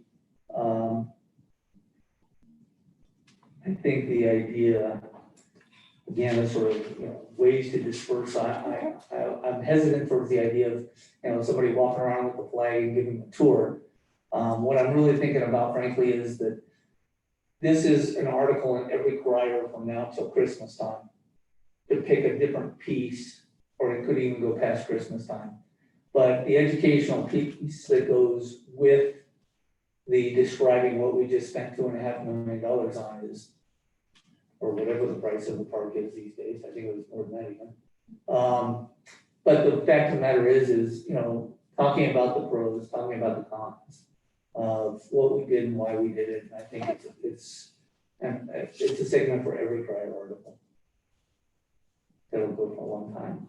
I see we have Laura Chrisman up at our podium. Please welcome. Laura Chrisman, 18 Cherry Lane Drive on the anniversary committee. I was trying to comment on a couple of things that we talked about, and I'm just going to talk about horses for a minute. You probably didn't pick up on the fact that Thomas said that one of the stations was Parks and Parks Trail. So that actually gives you guys, if you want to do it, the opportunity to do what you were just saying, which is give some history of the trail. I think, I'm just going to give my own personal opinion. I think it's really important for the community to be educated on what this park is going to look like in 2 years. Because they're going to hear it costs a lot of money, and what happened? Well, in 2 years, it's going to look fabulous when it's all grown in. But I think you need to educate people on that. And show them, you know, here's what it used to look like, here's what it looks like now. Personally, I just think you should say, and here's what it's going to look like in 2 years when we have a real wetlands here. And you know, when they're just straw covering grass, things like that. But you don't have to do that. But I think it would help people understand. Because they're going to come and go, what? You know.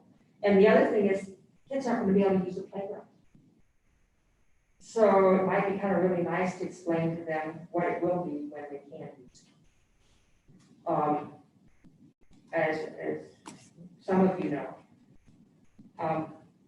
when I first became mayor, I ran on creating a playground for Cherry Hill. So I'm very excited about the playground. But I would hate for people to go, well, we can't use it, it's, you know, what is it? And I'd love to see our community educated on the playground. That's next. I was going to, I voted with Thomas on having a picnic basket thing. But I want to give a fair hearing to the truck folks. And their biggest concern is waste of money and waste of food. Apparently, a lot of people will, especially if we're providing it for free, a lot of people will order it and won't show up. And so we'll have food that doesn't get used, or they'll pick it up and they will eat it, they'll just put it down somewhere and be wasted. Or alternatively, it snows 6 inches and we've got food that we can't use. So that was the drive toward the food trucks, which would be on an as-use basis. I'm not saying I agree with the food trucks, I'm just wanted to present their concerns for your education. Lastly, on the horses, there's a lot of people in the community who have said that they'd be interested in a trail ride that morning. With the COVID thing, people come right after horses, which is what we want. I mean, we want to have people interacting. But you can't social distance when you're up here and you're yelling at people, stay away from the horse. You know, it may not be a realistic thing to do during COVID when what we're trying to create is a positive interaction with the community. So I'm gonna ask the trail riders how they feel about it, but I'm also asking you, because if we have a bunch of people going through the community and people coming up to them, is that what we want right now? Laura, how many equestrian people do you think would show up there for a trail ride? Maybe 10, plus the Arapahoe County Mounted might also, two deputies might show. On horses? Oh, yeah. They're mounted. And you visualize everybody bringing their horse up here to the, I think what we circle? do is, that would be the start point, but if you live along the thing, you could just join at any time and drop off at any time. But the other option, I'm meeting with the deputy who is in charge of it's newly formed mounted police. And it's unusual in that they are pairing it with volunteers. And I'm one of the volunteers that they asked to join. And I almost died in horse riding, but I'm alive. And the other thing that might make more sense, because we can do a trail ride anytime, is to see, I'm meeting with them next week, is to see if they would just bring out a couple of deputies on their horses. They could be in the middle of the arena. So they're away and people can't touch the horses. And then they can talk about this new Arapahoe County Mounted Police, because it's something that I think the community would like to learn about, because they have the option of patrolling High Line, things like that. In case some e-bike goes by at 30 miles. I have to say it. So that's an option, or we can just do it another time. This is just not that important, I think. I think the park right now is more important. So if you don't have an objection to me asking the mounted police if they would come for an hour and be in the park, or, you know, and then we as one of the stations. so there wouldn't be a trail ride, they would just be stationed here and people could go up and talk to them about the new Arapahoe County Mounted And they Police. have a couple horses there, probably one of my horses. This is my horse now, mounted patrol. And they just talk about it or not. I mean, I know they'd be very interested in it, it's just they have a conflict. The next thing that I think would be very helpful for the committee to give the anniversary committee a little direction on is whether, maybe not whether to do it, is whether to do it if the weather's bad.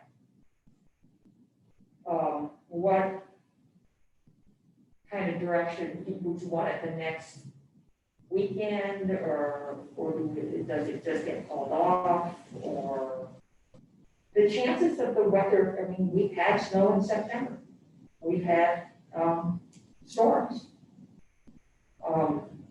To give the committee some direction on what you guys think would be appropriate for people. So that was it. I mean, my personal opinion would be if it's bad weather, the hard part about weather is we don't really know what it's going to be until, but at least with snow, they can kind of forecast a little bit sooner. But I think if it's bad weather and we have that combined with COVID-19, I don't know that there'll be a lot of people pushing to come out. In terms of moving it to the next weekend, logistically, I don't even know like how that works for everyone to try and scramble to 1 week later. It may just be that it doesn't, Emily's like, please don't move it. The next weekend. Well, we, just to give everyone context, we typically ask staff to hold that date since it's on a weekend, and we haven't asked staff to hold, any park staff to hold the following weekend or the weekend before or anything else. So I just don't want to make a promise now that we would be able to accommodate pushing it a week, because we've asked people to hold that date on their calendars, but not necessarily the following weekend. So I would say it's canceled, which would make me so sad. I don't know how, I don't know another option. I mean, I also know that that's not necessarily this commission's job. It's, I mean, that's, I don't Yeah, want to. but it is, We would it decide. isn't just the 75th anniversary. Yeah. It is the dedication of this. Have we talked to the That you Huddle guys have worked family? on for years. Have we talked to the Huddle family about what they would prefer? I have, Frank and I have communicated as to whether he actually wants to be there. I do know they want to create a, you know, possibly do funds for performances, but that doesn't mean at this event necessarily. This is why this is up here to get your feedback. Because if you don't want a special music guest, then I certainly don't want to ask them for money for a guest that we don't want. So, because that really isn't kind of in the budget, or at least it strains up the budget greatly, depending on who you get. So it was to get kind of that feedback from you guys. Interestingly enough, Huddles have not gotten back to me as to whether they want to be present at the dedication, which Well, that's very surprising, isn't it? it may or may not be. Frank is a nationally recognized, oh, what is it, Thomas? I now forgot. A drag racer. He's like the #1 senior drag racer in the country, or he was. So he just might be busy racing. Yeah, he said, oh yeah, Laura, blah, blah, blah, blah, blah. And then, so it might not mean anything. It just might mean that he's off racing and he hasn't had time to talk to his wife. And, But if Frank can't be here for the dedication of this park to his son, then a Hutto family representative should be here. it's Right. not a camp. It's if they're not. I think it's really whether they attend is really up to them to Yeah. decide. I don't want to Right, organize that we have to have and Right. force anything on anybody. right. It's not a camp issue so much as, you know, it's terribly sad event in their life. And do they want to revisit that? I mean, my gut response you asked for two things, and one was horses. Since I walk the New Village Trail very frequently, there are places along north of Quincy where it is narrow. And I think in a COVID era, I don't know that the Village Trail on that piece is the right place to have a trail light. Your comment about having them in the arena or maybe making use of Mead Lane and coupled with the arena where everything can be spread out and open, and you can at least sort of stagger family units along the way with the proper social distancing is more appealing than trying to get up and close along parts of the Village Trail where it is narrow. Yeah, we're telling people to move back. I just think that's not a very friendly thing. Your second question was, how many folks? Pardon me? You don't have a problem now. Oh, I don't have a problem with Mountain Patrol, but, about rescheduling. You know, that to me is the kind of final message from the gods that be that this is not supposed to happen here. I would not try and lag a week or even a month because then we definitely get into weather issues. At that point, you say the rain date is May of 2021, and you pick a date somewhere far enough out that you hope that COVID won't be an issue. You hope that it's in a warm weather time frame. And frankly, we just delay the formal dedication that much longer. And what we're really trying to do is only have the dedication and not the celebration of the 75th birthday, but the dedication of the park. It can go on a much smaller scale and a much different arena that allows people to come dedicate something and, you know, have the formality of the ceremony, have the celebration at a time later. Thoughts? Yeah, I think the contingency plan should be to cancel it. This food can always get donated.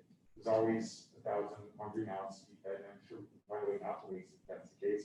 The only two things that seem absolutely essential for this is the park ribbon cutting and the time capsule dedication, as well as the Ellen Huddle dedication ceremony.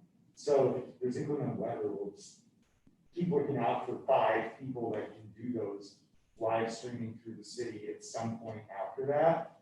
But I think the rest of it, just have to let it go. It's inclement weather. Well, I think that's good feedback for the church. Otherwise, we'd be sitting there going, wow, I wonder what part. Yeah, I don't want to in any way minimize all the hard work that we think is fabulous that this committee has gone through to get even to today. I mean, our thanks are unsaid, but 1,000 times said. You know, the idea of everything that you've done, I don't want to casually just say, oh, if it's snowing or if it's raining, don't worry about it, all that hard work goes for naught. But I do think that the realities of the situation is that might just be the point where we have to say, it ain't happening this fall. Maybe we'll try and put it together again next spring, next summer, whatever it is. It's- Laura, I like the idea, I think the food truck thing, I know there's, it's part of, but that would solve the waste. If it's a food truck and it gets canceled, nothing's been prepared, they have the food, it's not like they can't use it for another event. Yeah, I don't know enough about the food truck thing to know if we have to take a deposit or something, I still don't. All I wanted to do was present the position of the food truck. Versus food already being prepared, it's in a basket that, you know, how long did that sit without being, you know, It's just two different approaches. and Thomas already said, there are 6 people on this committee, and the vote was 3-3. So we were turning to you guys as the tiebreaker. Did we tie break? I don't know. Not really. With the food trucks, I think we do have to put a minimum. Yeah. So for you to book them for that day, because they're there, that means they're not somewhere else. Right, that's. So if they show up, we don't give them any money, they make no money, so we have to give them a minimum, we don't know what that is, Dino's working on it, we can get back to them on that. The picnic packs are going to be made that morning. So if we are canceling 40 hours ahead of time, we're like, canceling the event, we can cancel the food. Okay, there you go. So, you know, we're gonna have to, for weather, 72, 48 hours, if it's gonna snow, we're gonna say, sorry, event's canceled, have another date. I agree with you, I mean, we've either have a contingency plan where the rain date is the Sunday, but then that gets into church and different things like that, so you just, make the call, contingency date is spring 2021. So, I like the point you made, Stephanie, you kind of made it pretty clear to me that we might be trying to do too much, especially now. Before, without COVID, it was like, let's throw a rock star event, we can do this, you know?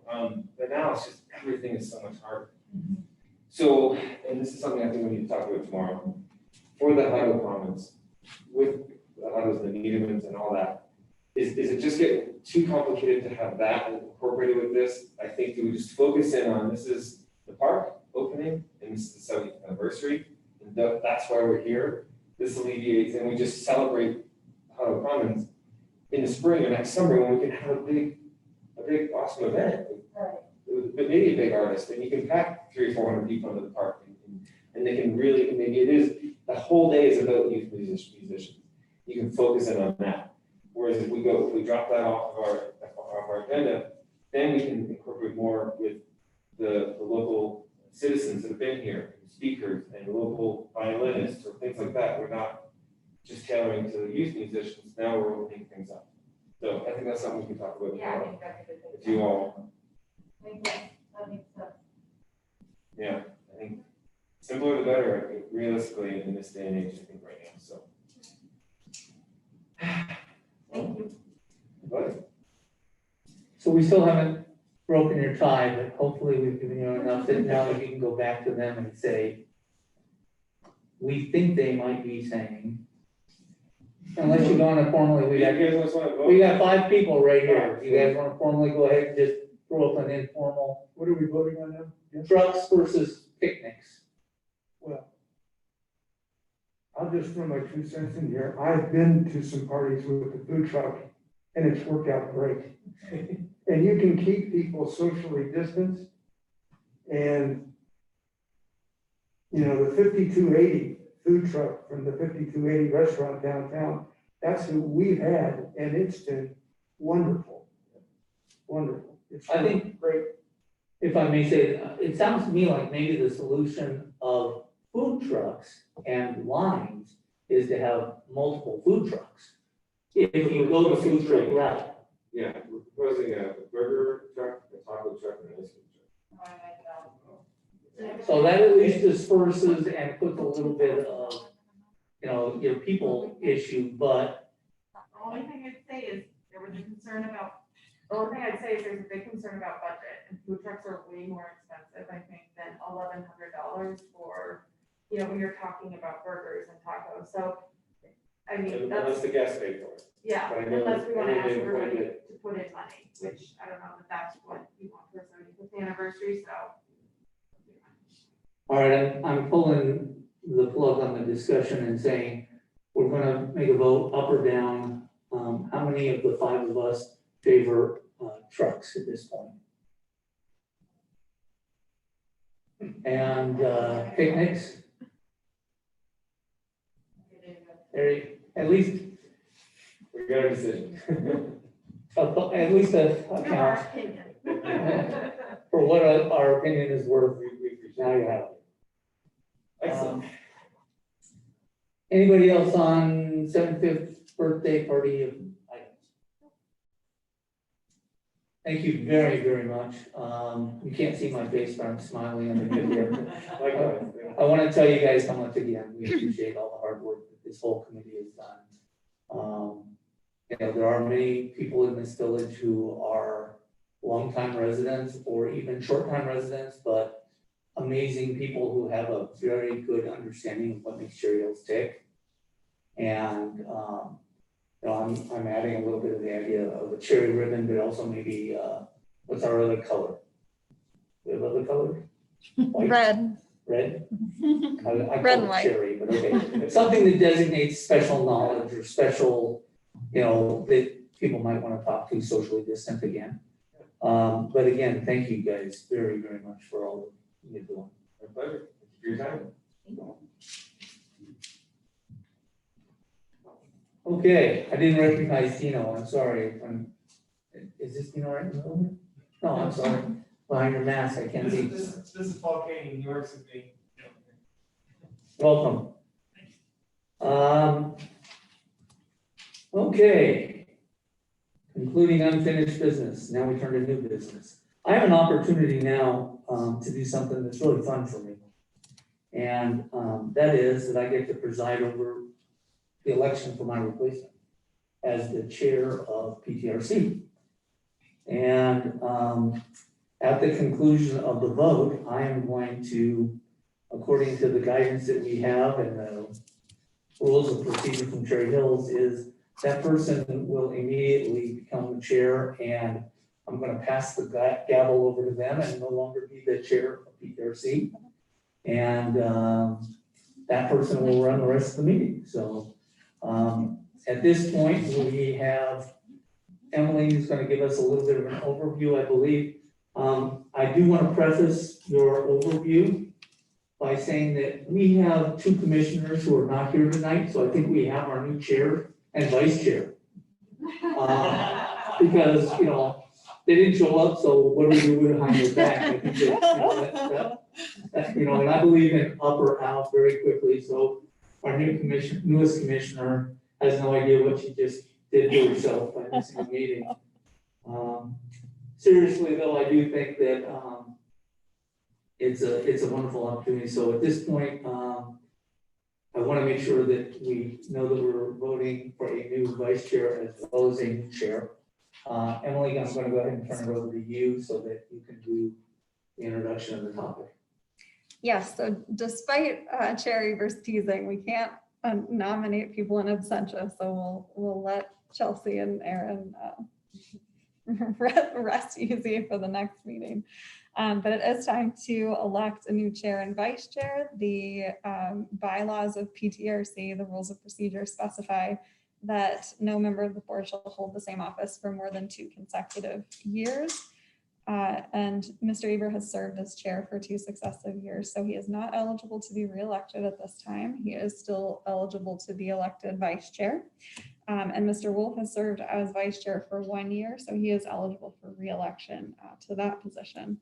So in your memos is the relevant section of the rules of procedure, and I won't read them to you, you all have them, but there are instructions in there about how to nominate a second and then have a voice vote. And yes, at that point, the chair, the new chair will assume office immediately.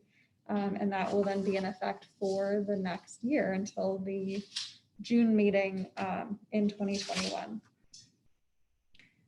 And that's really all I have. I'll turn it back over to the commission. So let me see, is this something that you want to do first vice chair, second chair, or how do you kind of want to split this up for us? Because I believe that chair goes first and then vice chair.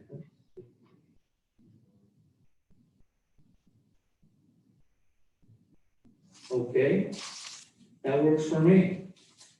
Well, I am not going to get involved with specifically nominating or recommending anybody to be my replacement.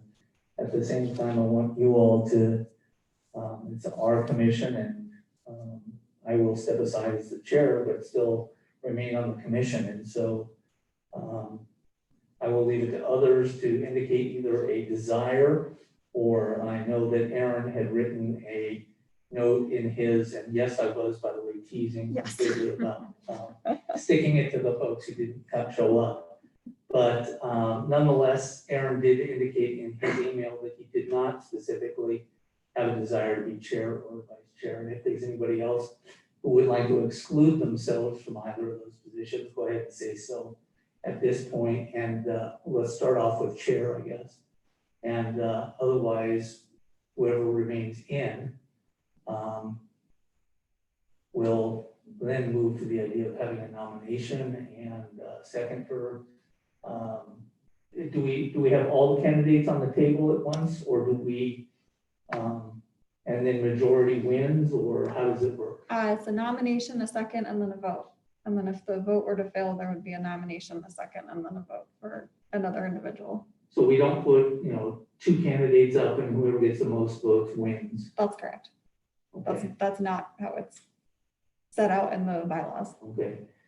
And we are able to self-nominate if we choose to. Yes. Okay. I am not nominating and I am not running for chair. So anybody who wants to be chair or wants to nominate somebody else for chair, please at this point, go ahead and do so.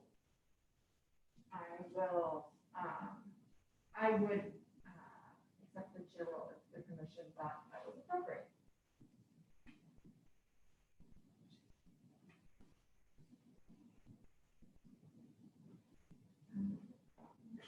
Anybody? It's an awkward silence.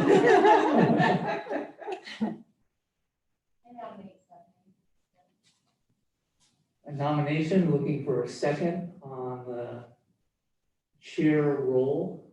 I'll second. Nomination has been made and seconded.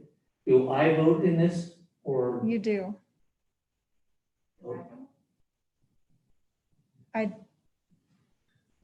Please hold.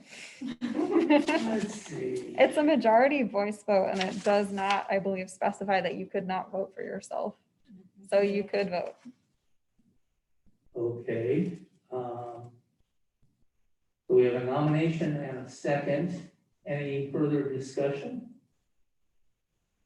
Hearing none.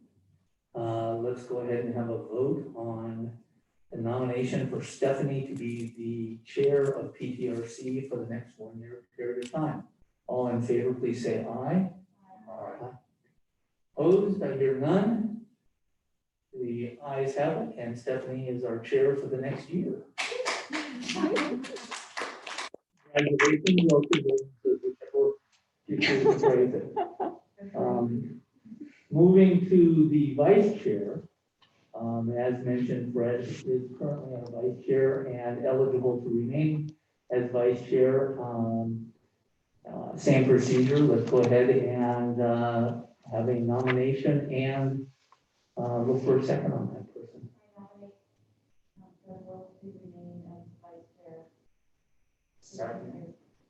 Nomination and second for Fred, not hearing that he is not saying no, he would not continue to serve. We will have a vote on re-elect Fred as the vice chair of PTRC. All in favor, please say aye. Aye. No opposition. Fred, congratulations, you continue to be the vice chair. Okay, at this time, I'm going to move the gavel to my left, my sign I knocked off saying that I am chair, which is appropriate. And I am no longer running the meeting. All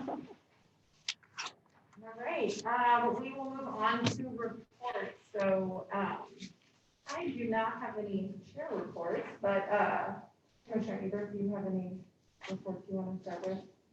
Thank you. Last meeting, I talked a little bit about the potential for having bench dedications on paths as well as in parks. The discussion generally was the idea that people tend to seek a little bit higher profile location for their benches, and therefore they're not illegal, but or prohibited to be in pathways. I do want to remind people that they're out there. I know we've been talking a little bit about we may be running out of spaces in certain areas within the parks that have benches, and so I want to make sure that we encourage everybody to know that they are available in pathways as well. There are many places, you know, as Fred has walked throughout the village on every single trail over and over and over and over again, and all of the rest of us that walk them, but maybe a little bit less frequently. There still are very many places that are very beautiful on our path and bridle paths that could merit having a nice rest spot or a contemplative spot. So I think that it's something that we should encourage moving forward as PTRC, sort of the educational thing, like what we did with the e-bikes, sort of the same idea of, do you know that you can dedicate a bench in the area of a bridle path and provide the same benefits to your fellow members of the community who might want to rest. Secondly, I did want to make a comment that as I've been doing an awful lot of the path walking and it is getting warmer and warmer, I do notice that our paths and bridle paths are drying out and translates into more and more weeds. And so I guess I'd like to raise a question about whether or not we could maybe have city staff look into the question of whether or not we might be able to do some native grass plantings or xeriscaping at a reasonable enough cost on our pathways to change them from being weed patches to something in keeping with their idea of sort of like waving wheat fields or dry grass or something like that. Let's see. This is my constant comment, and that is I want to remind everybody that we have beautiful paths and parks. Please take the time to clean up after yourselves and your animals, not only on paths, but I notice an awful lot of trash as we walk throughout the village on roadways too. So I want to encourage everybody to do that.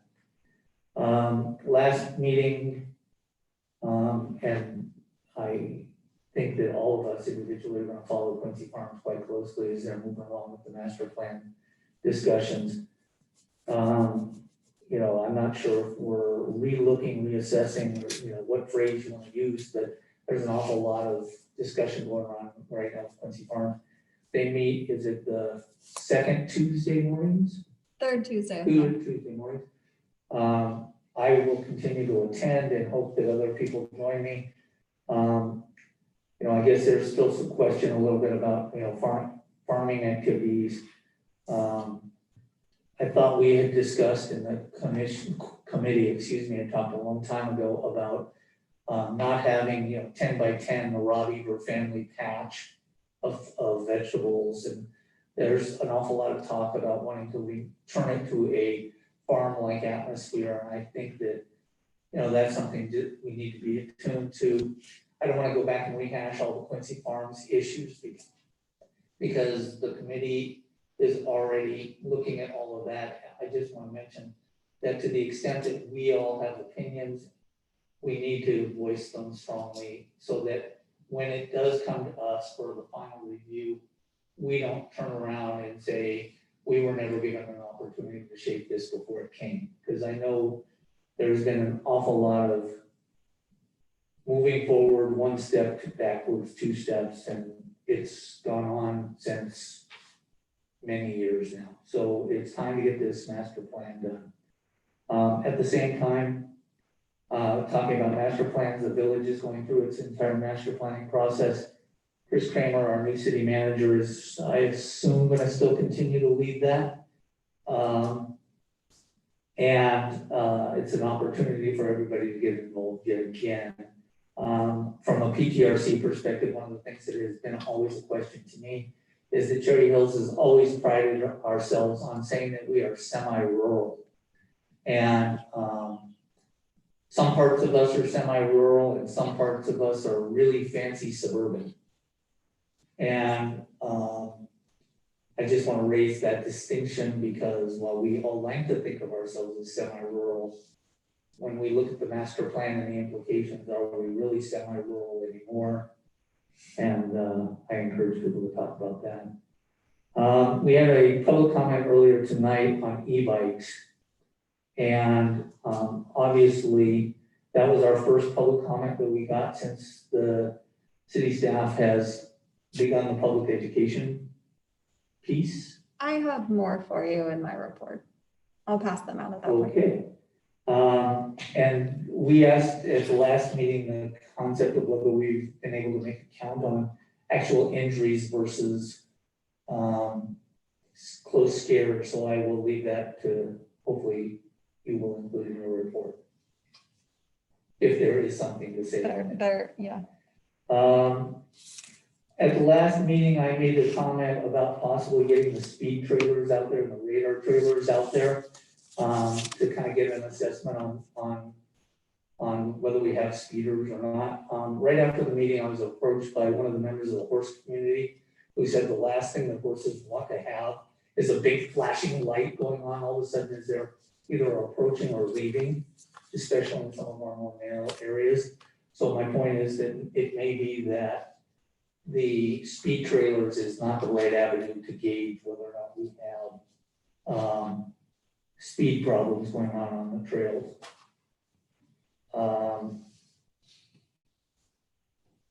Let's see. I wouldn't be doing my job if I didn't say thank you to all of the city staff. You guys make it really easy to be on PTRC. It is unbelievable the things you do for all of us as residents in the village. And it's been absolutely my joy to be able to be on PTRC to start with, to chair it, and now to continue to be on PTRC. Thank you all very much for letting me be chair, and I look forward to continuing my presence. Thank you. Vice Chair. Yes. I guess two things. One, I was pleased to see in the Villager the little drawing of e-bikes. I still feel that we need to do something, and maybe this, I've not seen any specific signs, but somebody just mentioned that there is a sign, so I've not seen it. So I'm glad. I think we need to keep pursuing this because nobody's going to read the municipal code. I think we need to have something visually at the major entry points to the Highline Canal that just suddenly says no e-bikes. So that's one thing. Secondly, I think we should now dismantle and take down our trail signing boxes. The ones that I have seen on the trails, a lot of them are literally falling apart. I think the novelty of opening them up and signing your name and doing all that, I think that's worn off. I don't sign them anymore. When I do check them out of curiosity to see who the last person was that signed, it was months ago. So,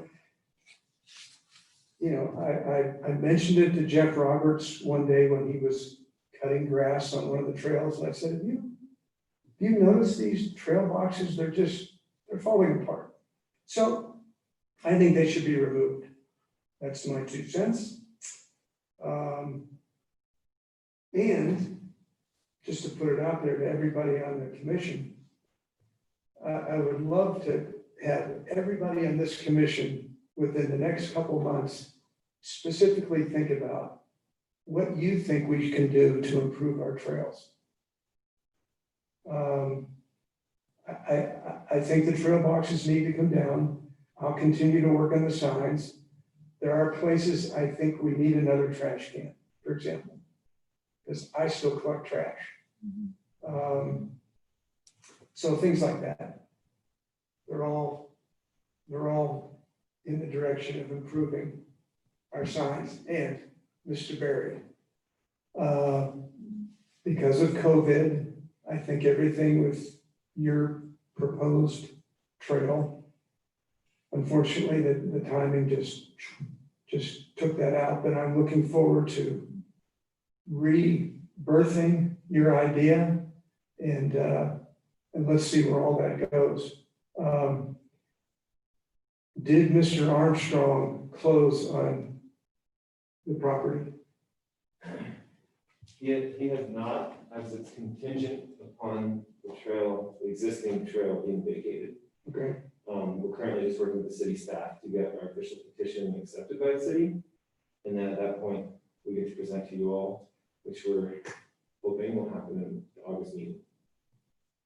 Well, I've noticed some stakes down there. I assume they're your stakes. There were stakes that are no longer there. Yeah, that was just for, we were measuring out, doing some design for design purposes. We do have a very detailed landscape design of the trail now per the request of the city. It will be part of the package once you all get a chance to review it. Yeah, we're working really hard on it. So we look forward to the opportunity to present it. Okay. There is a trail directly on the south side of the Tufts Little Dry Creek Bridge.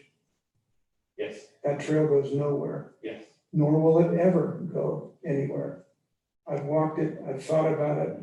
Can we do this? Can we do that? I don't see it. So I know we hate to abandon. Vice Chair Wolf, if you could refrain from discussing the, Excuse me? since they don't have a complete application in and it's not really before PTRC, if you could refrain from discussing it, please. Discussing. Please discuss The trail vacation. A different trail. I know, I thought you were about to draw a parallel, in which case we should hold off from discussing that It's application a separate subject. until we've received a complete application. Yeah, it's a separate subject. I'm not commingling it with Thomas. It's just that's my feeling that that's a waste of time. Anything else? That's Anything all. else? Okay. That's all, Commissioner. Commissioner Livingston? I've said most of my part. I do feel bad for Mr. Baller. I don't think that we should restrict his ability to get anybody. What does that mean for policy? Are we enforcing something like 15 years ago? Are we going to modify it? Are we going to allow exemptions for medical reasons? I don't have any great answers.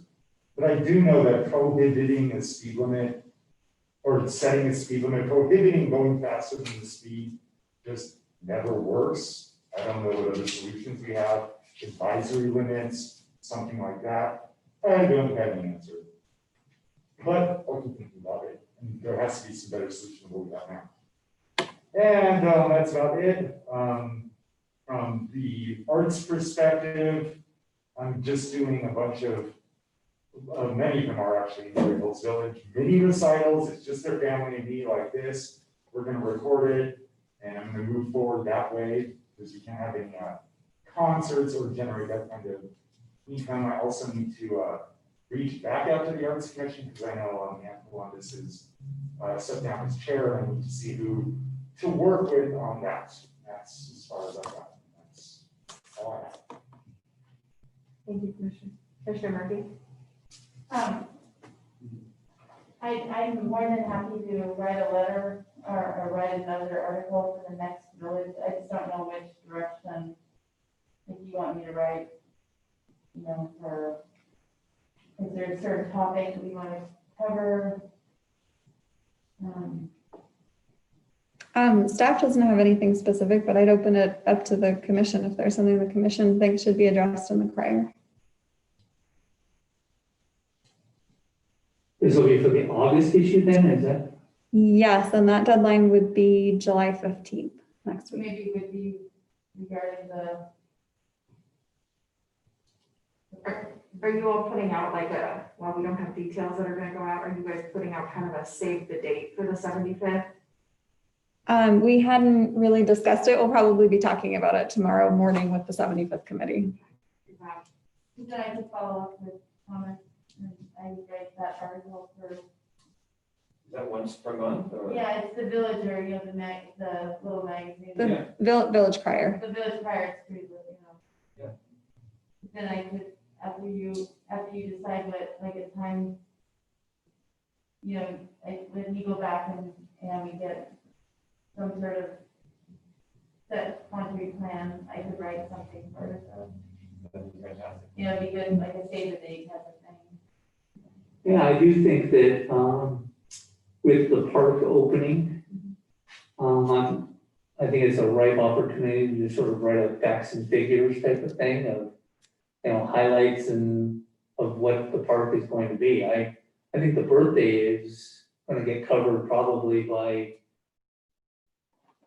separate articles and separate publicity. I'd almost, within our idea of PTRC, try and focus on the win that we're about ready to celebrate here in the park. And I know we've already sort of written some park ideas, but it's sort of at our first stab, and frankly, it could be the next two, because even I think the September issue will come out before the event. I would suggest if you want to write an article about the park and everything the park's going to be, waiting until the September issue, because we just published an update in the last crier about where the park is and also a little bit, you know, here's what the elements are going to be when it's finished. So I would hold off a month and do it a little bit closer to when the event is planned, or when the park is actually, I mean, at that point, the park will be open before the grand opening date. We're not gonna somehow A save the date. coordinate off. Save the date, just to get it out there, that this is what's finished, we can have that part. And then in more detail. I mean, save the date typically comes out, you know, like. Yeah. It makes sense to come out in August to save the date for September versus. Right. In the September, it's hard to save the date when it's September. Yeah. Like, could you do a save No, the date for the park opening and not address the 75th anniversary, just so that while the 75th committee is ironing out details, it's not. Yes, we don't know until the contractor is out and we've done the punch list what the actual date will be. So unless we were to just pick a date, I I guess. thought it was September 26th. Right, so that's for that's for the celebration, but the park will be open before the celebration. Like, we're not gonna keep the construction fencing up until that date, for example. So the park's really gonna have a soft opening. Once the construction is finished, we'll take the fencing down and it will be open. So my suggestion would really, because I think we can put together pretty quickly based on what the 75th committee decides tomorrow, something to just save the date for the event. But I think your efforts would be better spent than promoting the park itself and all of the elements that are going to be in the park. Yeah. I think that'd be helpful, right? I think Save the what- date for the event. Once we have a clear definition of what we can do, how many people, and stuff like that, it Yeah. certainly would be good to broadcast the dates people can put on the calendar. Yes. So in August, edition maybe? Yeah, that's what it'd be. Yeah, It'd be- mid-August, is that what? Beginning of Yeah. August. Beginning of August. That makes sense to me. That'd be, before the 15th of July or? Yes, the 15th of July. So that's why I said you might want to hold off so that you're not sort of in this deadline communication crunch in the next week with the 75th committee. You might want to hold off. We'll work with the 75th committee to do the save the date. And it might give you more time to work on something longer for the park. The other thing you could think about is possibly like highlighting a feature of the park that's coming. I don't know if we've done that, but if there's, if it's gonna be the playground or the fishing pier, or one of the ponds or something, I don't know if you guys wanna have that happen, but just to highlight like something that's coming that people may not realize. Or nothing. So, we'll leave it up to you to decide. Okay. Emily, do you have any? Yes, so my, before I forget it, to answer Vice Chair Wolf's comment about the trail boxes, thank you for letting us know. The Cherry Hills Land Preserve had asked us if they could use them for sort of like a passport event over the summer, but that was a couple months ago and I haven't heard. So I will check back with them. And then I think you're right. If they're not going to use them for a socially distant trail passport kind of activity, then we could take them down. So thank you for putting that back on my radar because I had forgotten about it since talking to the Land Preserve. My first agenda update is the park. As you can probably see when you pulled in the parking lot, things are starting to happen very quickly. Our play area is really coming together. The park shelter is framed out at this point, so the roof will be going on in the next couple of weeks. And things are really just moving along well. So if anyone has specific questions about the construction, I'm happy to answer them, but our 125 trees are in. It's going very well. So I'm happy to report that. I have a question about the mascot. What's the little mascot thing? Max the muskrat? Yeah, the muskrat. Yes. Is that something that is that a new thing or will that be carried through? Is that something you envision having like a life-size version of someday? Oh, it's life-size now. Like a costume that person can use? Oh, no. Like a national mascot, right? Maybe, sure, I'll be a mascot. It's not something that we talked about. So he kind of came about when construction started, just as a way to get the messaging out about construction, which is not the most super fun, interesting thing. We hadn't talked about getting a human-sized Max, so I've just been following him something to on social consider, I media, guess. and I thought it would be cool to see him come to life one day in the park. It would be. We'll keep that in mind. We'll probably have a muskrat-sized one there. Quincy Farm Master Plan is next on the list. So at the last Quincy Farm meeting, which was June 30th, they reviewed all of the public input that they got at the June 9th meeting, which was quite a bit, and they got more at the June 30th meeting as well.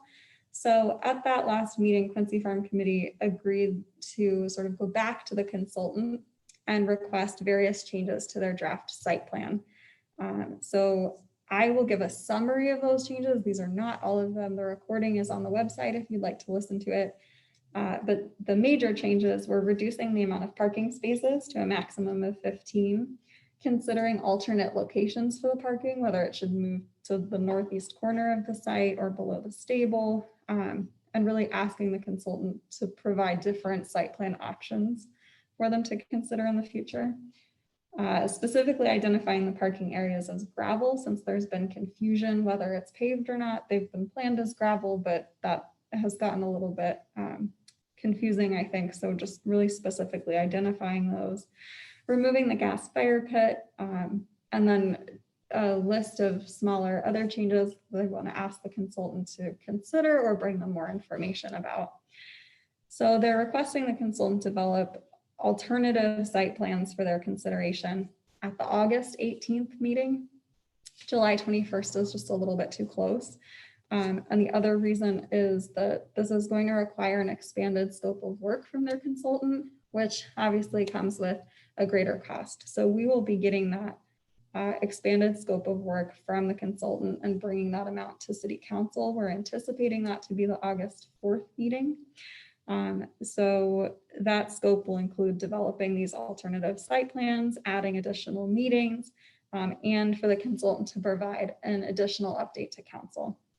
So we will find out that cost and bring it to council, but we are hoping that that will go through. And then with that timeline, we'd be expecting for those site plans to be available for the Quincy Farms regular August meeting. So it's a little bit of it's not a step back, but it's really adapting to this new feedback that they've gotten and making sure that it's incorporated into the plan at this point before they move forward with the written plan. Are there any questions about Quincy Farm? Okay. I will pass out to you now some recent comments on Nextdoor, Facebook, and an email that I got about the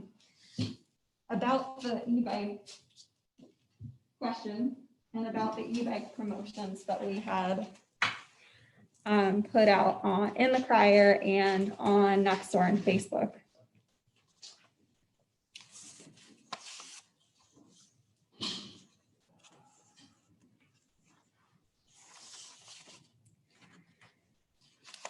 So I will briefly summarize these comments. The first Nextdoor comment was really, asking people to follow the speed limit, no matter what type of bike they're riding. Some of the other comments are asking if this is a new regulation, asking, why this is in place, and then also a suggestion asking for all cyclists to indicate when they're passing. And that one I had specifically addressed. You have my return emails and my answers to all of these comments too. The signs that are going on the Highline Canal Trail that you've all reviewed, done your initial review of, will specify in their rules that the speed limit is 15 and that people should indicate when they're passing. They should give a verbal warning when they're passing. In addition to the regular, who yields to who signage that is up there. So those are the comments that we've received in addition to our audience participation today. And I did speak with the police department to get some background about the questions that you had at the last meeting.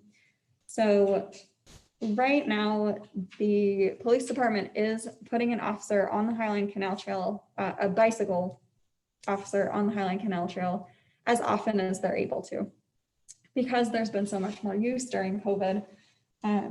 So as often as they can, they are putting an officer on the canal trail. And really the approach that they're taking is education rather than enforcement. So they'll stop people who are traveling at excessive speeds, whether they're a cyclist or an equestrian, and really just talk to them, reinforce the fact that the speed limit is 15 and that they need to travel in a safe manner for themselves and for other trail users. Talking to them, we don't keep specific data on speed limit enforcement on trails. A number of years ago, we had an officer go out there with a radar gun, and that garnered more complaints than the number of speeding complaints that we had received. People were upset that there was an officer out there trying to catch people, basically, which is why now they really prefer to use education and stopping people and talking to them rather than just going out there with the radar gun. And incidentally, when they were out there with the radar gun, they didn't catch anyone speeding. they caught people coming close to 15 and they did not catch anyone going over the speed limit. So now, you know, they really do rely on stopping people who are using the trail unsafely and speaking with them. I asked about the possibility of using a speed trailer, and unfortunately it does not pick up bicycle speeds. It won't pick up cyclists. So that's not really an option for us to put out there. And we don't have a specific injury count. We don't have a record of injuries in the last year and a half, because someone would have to call, the police would have to respond, or someone would have to call specifically and report their injury on the trails to PD, which knock on wood, we haven't had that happen in the last year and a half.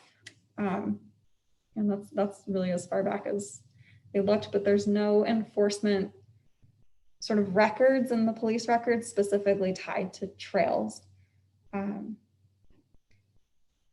So with all that being said, my recommendation is to continue. You know, we already started to get some feedback. This is just a couple messages posted online in the crier.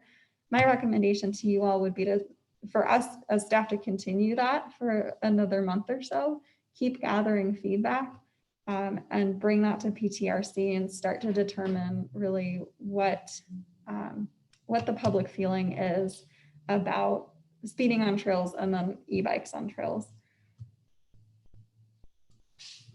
Rob, were you going to? Yeah, I appreciate the fact that people write in comments and take the time to do so. I just want to note for the record that, you know, we've looked at this as a serious item and we've done some serious discussions, and, you know, in my keeping with trying to have a decent tone of the discussion, you know, I'm reading here the comment from somebody named City Colorado Stickers, which is both insulting and demeaning to the efforts that we spend on this project. And I just want to note for the record that whoever this person is, if they see themselves and hear themselves and could see the impact that their opinions are lost by the personal insults that they have to throw as part of the discussion, it really is not helpful. Thank you. Okay, I think that obviously in the next time, I think that at this point, I would agree unless anybody disagrees that we allow the city to kind of do a little bit more research, continue with public education, and once we feel, and Emily, we'll just kind of rely on you and maybe look for some updates in the next coming months. Once you feel like you have a good amount of comments both ways, then we can notice that we are in fact going to actually have some discussion regarding this, and then we can kind of move forward and hear public feedback and comment and start making some decisions on what we deem as appropriate. That sounds good. Anything else? That's all I have. Anything else, Marla? I'd just like to bring it up that we lost a very, I don't know if that came up. Did you come up already? We lost a very, Oh, Kate, I'm sorry. Can you just use your microphone so the recording will pick it up? We lost a very amazing community member on Sunday in the village. Don McKenzie passed away on Sunday afternoon. And he's going to be missed greatly. And I'd like to, I hope that there's some sort of article written about him in a future magazine article. He just was such a community member, very involved with the Arapahoe Tennis Club, and many other avenues in the village, and he's going to be greatly missed. 56 is young.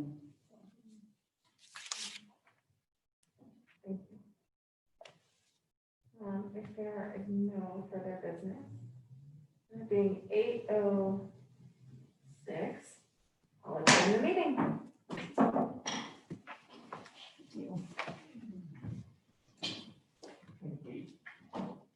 off the